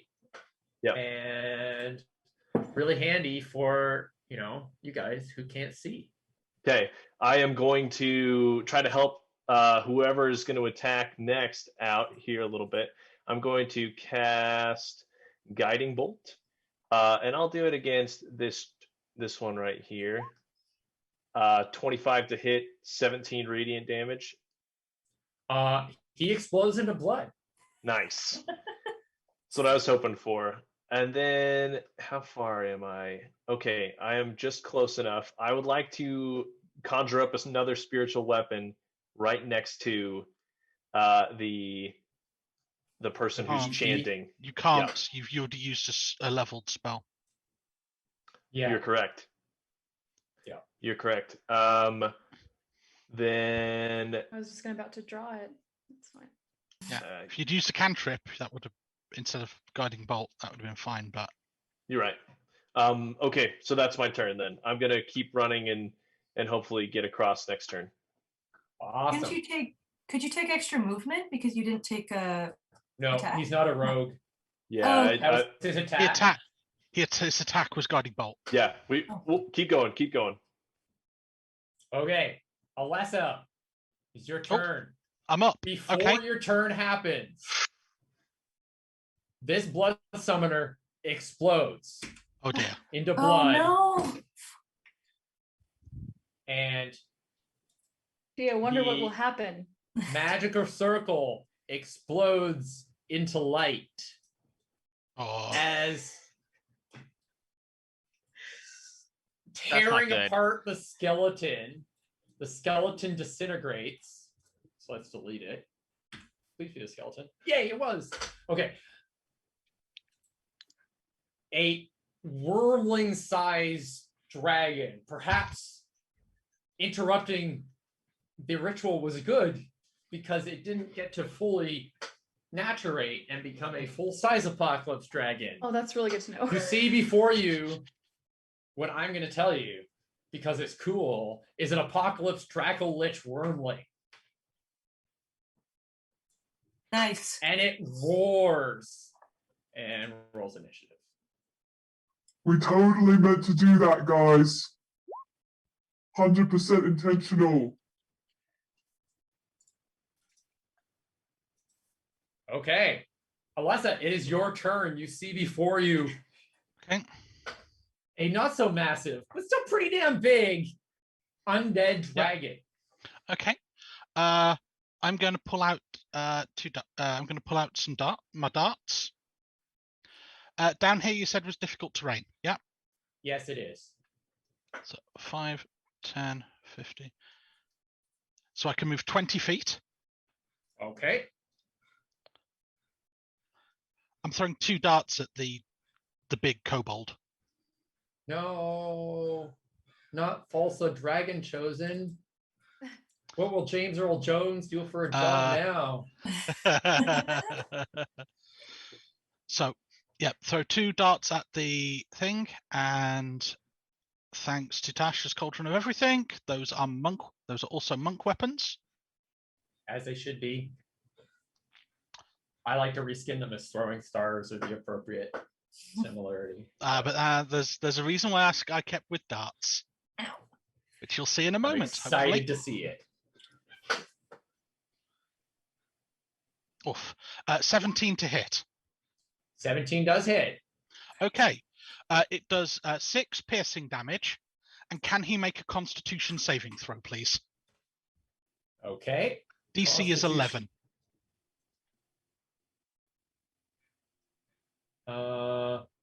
And that was piercing damage, right? Yeah. 6 piercing damage and a Constitution saving throw. Fails. Because the darts are laced with serpent venom. Interesting. And what does that do? 3d6 poison damage. And 16. Isn't he immune? He turns very angry at you. Second attack.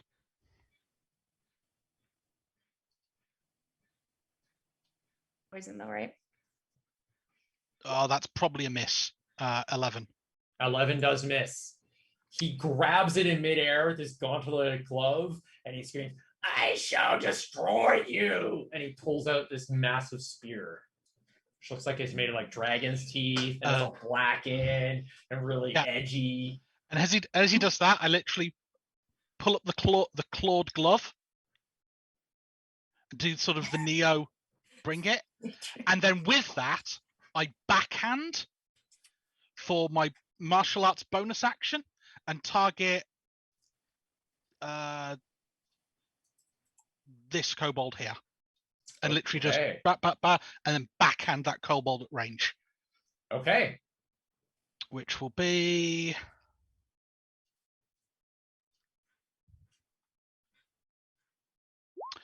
19 to hit. It hits. Does 11 bludgeoning damage. And the kobold's hit. And 4 force damage. The kobold is very dead. So yeah, he just does the Neo and then just backhand slaps a kobold into oblivion. Pretty much. Okay. Alessa, you're done, right? Yes, I'm done. Crud, what would you like to do? Here I come, Mr. Dragon. All right, he's gonna go for the dragon. So he's gonna go here. And then we're gonna use those 2 sweet natty 20s alongside my great weapon master attacks. Yeah, so that means that I take the -5 penalty to both my attacks, but it doesn't matter Because they're natty 20s. Because they're both natty 20s, which means I'm going to do max damage plus an extra 10 damage for each of them. So let's see what that looks like. I don't know. Yeah. I don't know what I should be clicking, but Right, if you're using Beyond 20, right click the damage of the weapon and you'll be a thing that says crit or normal.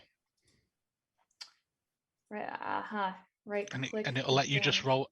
It should give you the option to select between normal and crit. It doesn't let me right click it. Oh. Right click just brings up a regular context menu for me. Oh, that's weird. That's all right. So it's just the regular damage. Just roll the damage twice and take the modifier off. It's going to be easier. Okay, so it's going to be 12 plus 4, which is 16, which is the max damage plus 10, right? So it'll be 26 damage 2 times for 52 damage. And that sound this right, is Peter? slashing damage. Yes. Let's just look at what you've got. Please do check my math before I destroy this guy. So you got D20 plus 7. So plus 7 is your thing. So it'll be. But that's just the hit. Like they'll both hit.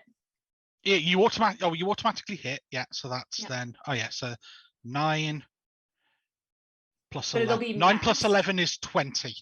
So 20 is the first attack. No. It'll be max because they're both crits. Yeah, so you roll. That's 16. what. No, you roll double dice. You roll double dice. Double dice. There's a couple different rules of this, so. Yeah. Oh, okay. So just roll damage twice. That's why you're confused. I am so confused. Okay. Yeah, it's okay. I just get to roll damage twice, but I get to add 10 to each of those. Oh no! Wait. Everything is now very confused. Okay, so because the plus 4s don't matter, so we really should have just had you roll. Yeah. 8. Just roll it and roll 20. Yeah, just put /R space /R. 2d12 plus 4d12. 4d12, and then we just add all your plus 8, and then add 20 onto it. So it's 28, yeah. Yeah, 4d12 plus 28. Why is it 28? Oh, because she's Great using Weapon stuff Master. Ability. Yeah, Great Weapon Master. 46 points of damage. 46 damage. Damn. Okay. So It screams. He's gonna spin his great axe around. Like instead of spinning around his head, he's gonna grab it with both hands, and he's going to use its momentum to carry him in circles around as well as he deals each attack in like a kind of a windstorm motion. Barbarina?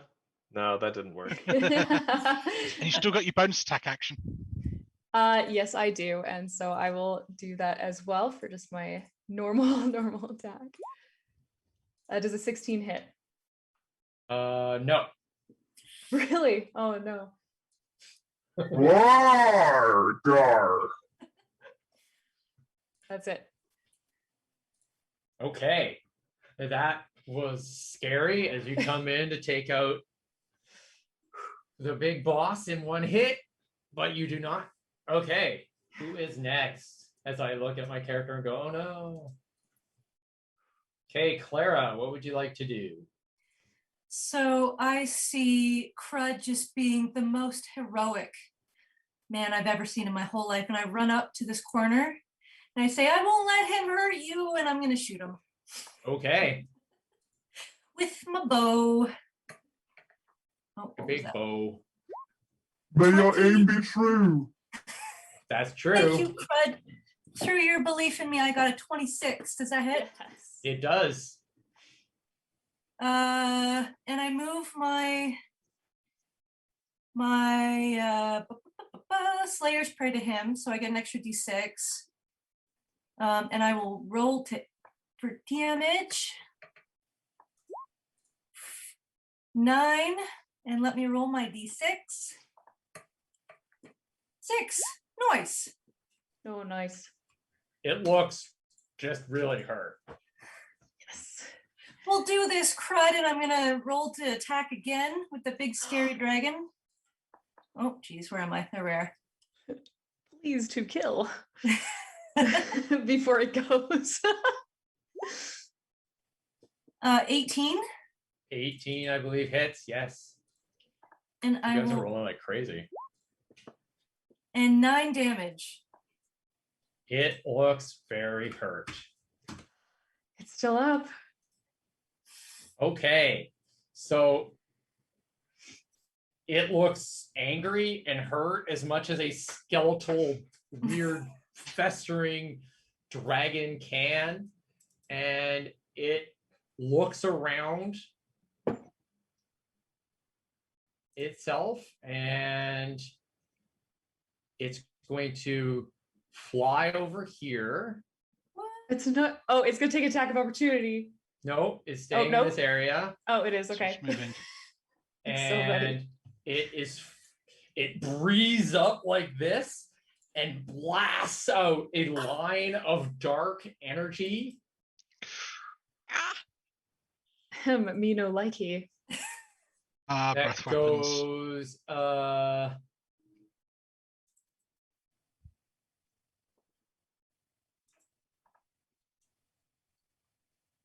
Breath yeah, weapons, hitting no fun. all of you. Can we call that nat 1 right now? That somebody's. No, was it's gonna saving. say. It's all saving throws. It's all saving throws. Oh. Oh. Oh no. Oh no. Ooh. Oh my God. Oh no. Oh, we have It to make shouldn't a say saving 30 throw. foot. It should say 60 foot. I forgot to change it. Okay. Okay. How convenient. Make Constitution con save. saves. Con saves, save. con saves.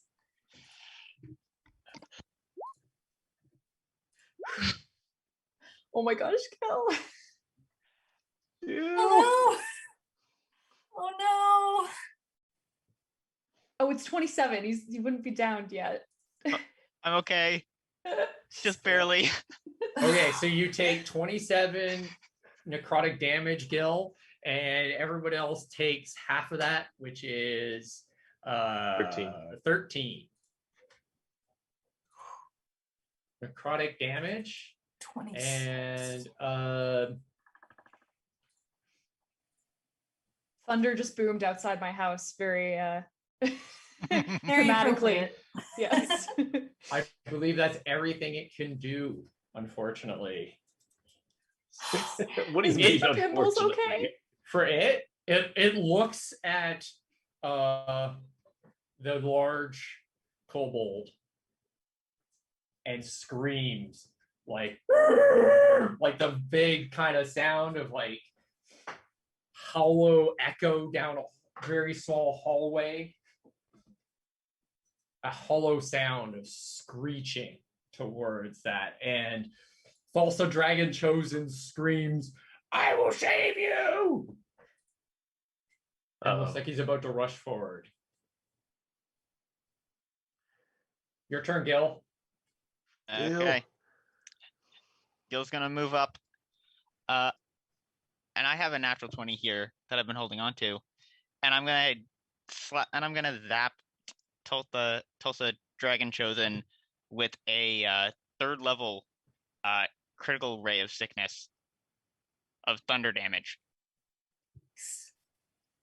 Okay. Da-na-na-na-na-na-na. Thunder. Thank you. Whoa. Okay. I like that. Okay, I accidentally used the D&D Beyond dice. It says 38 To hit Come through. or damage? damage.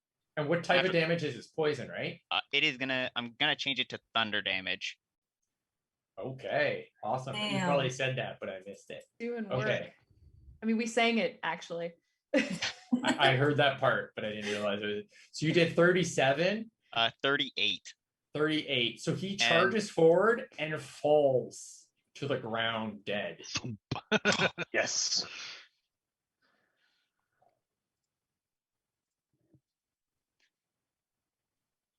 He just says this and ends his turn.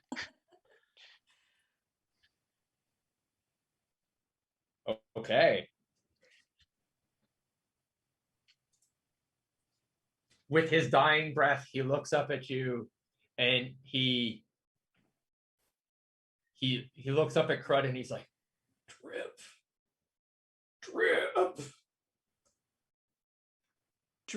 Drip. That's what he says. Drip, Okay. drip, Go And- to sleep. Just dreams now. No pain. And the kobolds all rush forward. Several of them start climbing the poles and stuff that come out of this, and the pillars of the walls towards the ceiling. And Or are they bolting away? so I will move some of them. Okay, so these ones.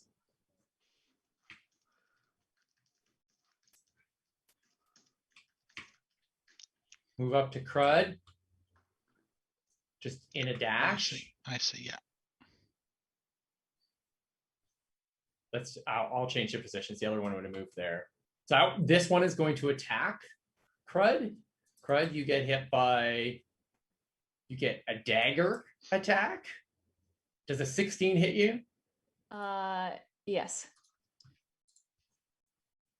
So you get shivved for 3 piercing damage, which is halved because you're. These ones, the rest all move to the positions of these pillars that are mostly coming out of the wooden pieces here and start to climb upwards. This one is already on it, so he climbs straight up. These ones just move forward. And I need you all to make, where is my data? There you go. No. A saving throw, please. Dexterity saving throws for everybody in the main chamber. Ooh, so everyone. No. Oof. 26. Okay, so you need to make a dexterity saving throw of 16. Can I add my 1d6 that somebody so graciously donated? Sure, it's a d20 roll. I don't know. Okay. I have no idea, but I'm gonna let. Yeah, it's a d6. Add your d6. Oh, okay, just roll a d6. Okay. Where is my d6? Do.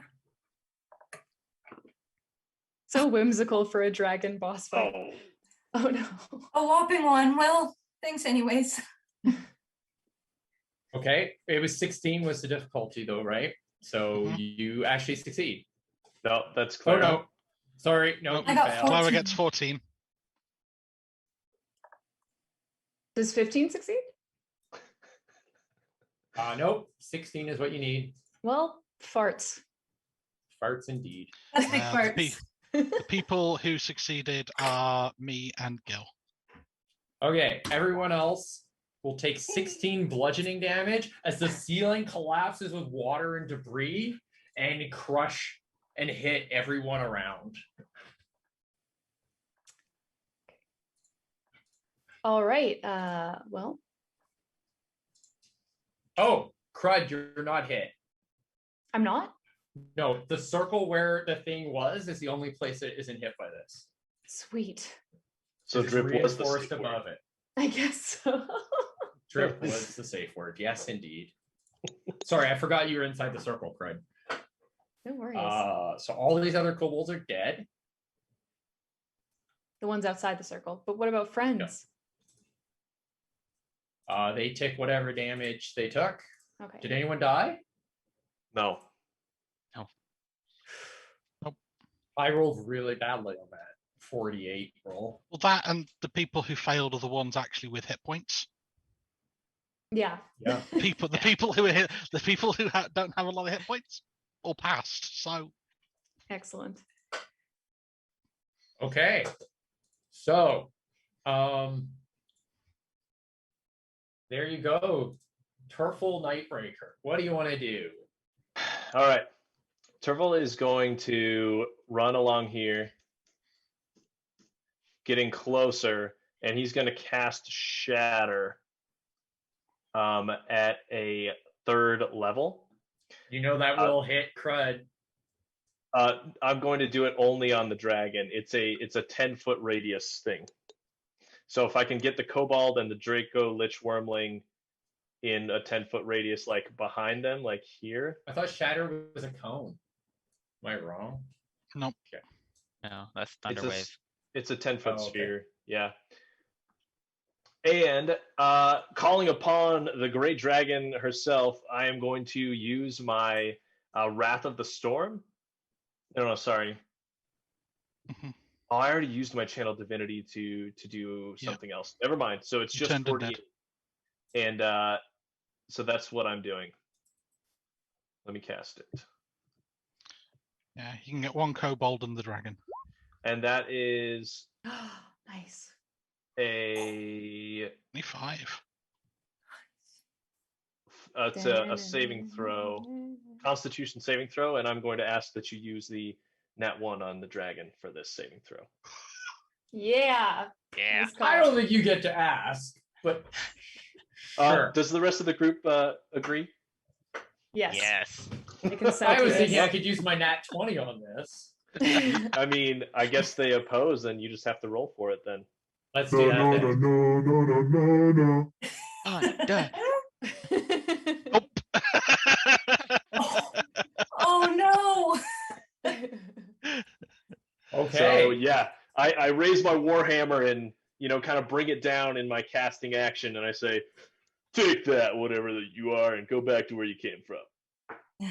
Okay, so it explodes into a pillar of fire and necrotic energy. Goes straight up, doesn't hurt anybody else. And oh yeah, the kobold's dead. Mhm. The other kobold rushes into the fire to try to save the dragon and dies. Because I'm not fighting one kobold. I had an even better finish. If you don't mind. If you don't, sure. Because I was going to run up and I was going to literally grab it, pick it up, and 3 snakes were just going to go thunk, thunk, thunk. To the kobold. Okay, so you kill that last kobold as the Draco Lich pillar of black narcotic fire. I said narcotic, did not mean that. Anyways, Necrotic. black and fire necrotic energy riles up into a pillar into the ceiling, and above you, you can see an opening into the next level of sewers, and above that, into the street. It looks like a major square of the street now goes all the way down to here, and everything is quiet. Is rain falling through the hole? It is. It's starting to rain through the hole, and there's smoke and fire rolling up from this area. The lights that were in the circle start to go out, and you are left amongst the horror. Sorry. I'm just gonna walk into the rain and just let it fall on my face. I'm gonna say, "Yay! We saved the city!" as it's like crumbling down into the sewer. Elessa looks up, realizes that a hole's been punched through to surface level, and takes the cloak and puts it back on. Crud, just as you look sideways and smile at your new animal friend, a large rock hits him in the head, killing him. No! No! Crud falls to his knees, tears streaming down his face instantly. Turtle's gonna cast Healing Word. Gotta save the rat. Have to. Does it work? Yeah. As he hits the ground, he transforms into someone that anybody who's been around the town long enough would recognize as His Honor Cedric Bryn, Esquire, Mayor of Thalia, the long missing Mayor of Thalia. So Crud takes your healing magic with glee and slightly confused look up on his face as he has no idea how long he has been polymorphed into a rat. So Crud's gonna wipe the snot and tears from his face and kind of sniffle and say, You're not Mr. Pibbles. He looks up at you and goes, offer "You can call me Mr. Pibbles whenever you like. Thank you for saving me." Oh, you're I'll welcome. walk over and offer a handkerchief to Crud. You Crud regret blows this, as into you it. will never get that handkerchief back, as it's It's all right, I could buy a disintegrated new one. in half-orc's snot and saliva. Yeah, it's completely drenched in half-orc snot. And then Crud looks up and says, Thanks, everyone. You know, as my mother used to say, if you can't eat them, marinate them, and then you can eat them. "You have no Wise idea what words. this means." There is a small amount of treasure you find you find like weird dragon-lich armor, magical armor that also Dragon Chosen was wearing, and a small hoard that was set aside for the wormling that you haul out as you go to take the mayor to go see the High Librarian, the former mayor. He's been out of service for about several years now, from as much as you can remember. He just vanished one day after presiding over a wizard's trial, and then he just disappeared. Weird that. Okay. I hope you guys had fun. Yeah. I had to truncate the second part of this, and I'm so surprised how well you did, considering this was like 2 of my encounters in 1. So yes, Kobold Fight Club, deadly, not always good when they hit hard and fast enough. That was amazing. And Crud, can I just say that your little rat companion, oh, perfect. So cute. Thanks guys, that was so fun. You're such a great group. And thanks Chris for amazing DMing too. Oh, thank you. Do we want to do outros and stuff so that we can give it back? We have 9 minutes. Who do we want to start with? Why don't we start with my top, which is Derek.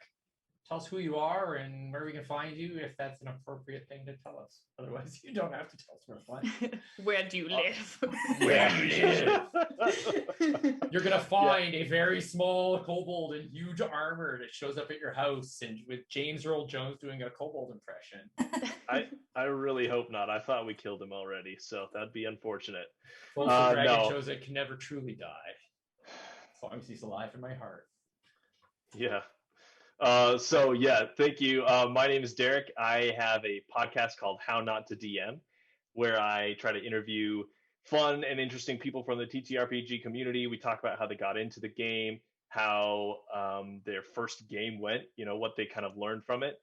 And then we talk about whatever projects and stuff they're working on. So this week I got to interview Ernie Gygax, the son of Gary Gygax, the creator or co-creator of Dungeons and Dragons and kind of the father of the tabletop role-playing game concept. So it was a lot of fun. If you want to listen, you can go to anchor.fm/HN2DM. And you can find me on Twitter under that handle as well, at HN2DM. And my link tree is there with all the other links. So I won't bore you with that. But yeah, if you want to go give it a listen, that'd be great. And leave some reviews. That really helps. So that's me. Okay, across the pond, Peter. As I say, I'm Alris. I'm largely get roped into this because I once played D&D with Andrea and Blair. So I don't really have anything to promote. I'm on Twitter, but really all I use it for is like arguing with Twitter Nazis. So no one should follow me. All you see is just angry arguments. Okay.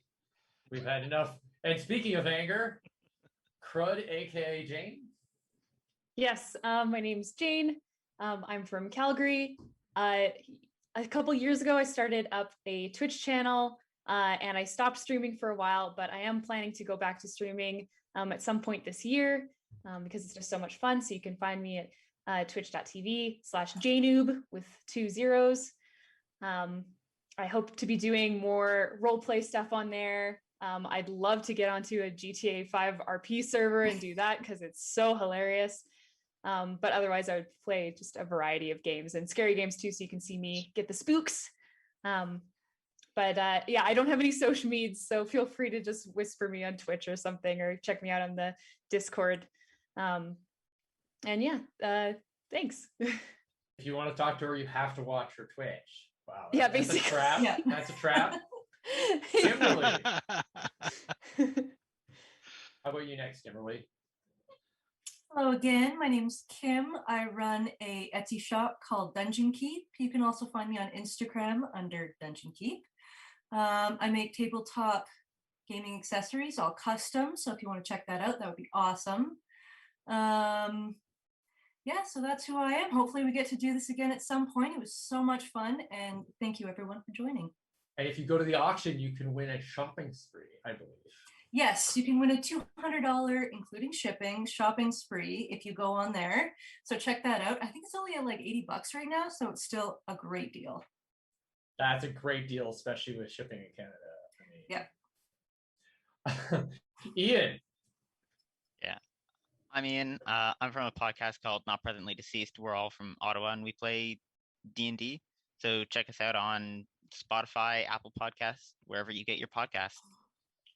Awesome. That's quite the scene out in Ottawa. I know a bunch of people from the RPG world out there. So. Okay. Well, I hope you all had a great time. You can find me on the internet, my Twitter. It's Zophra. That's XOPHRA. Stands for Random Alien Games. And Zoff for my first name, Christoph. Anyways, you can check out the game I designed at freespacer.com. Freespacer is a sandbox sci-fi tabletop role-playing game where the players take the role of a crew of a small, flexible contract ship. And I'm proud to say it was nominated for Best Rules of the Indie Groundbreakers last year. So that's me, and I guess we can go back to Andrea as soon as they're ready. Hello. With 4 minutes to Spain. Thank you, everybody, for the awesome session. That was a lot of fun. Kicking off our Saturday. Hope you had fun, and we're going to transition away from you guys. Thank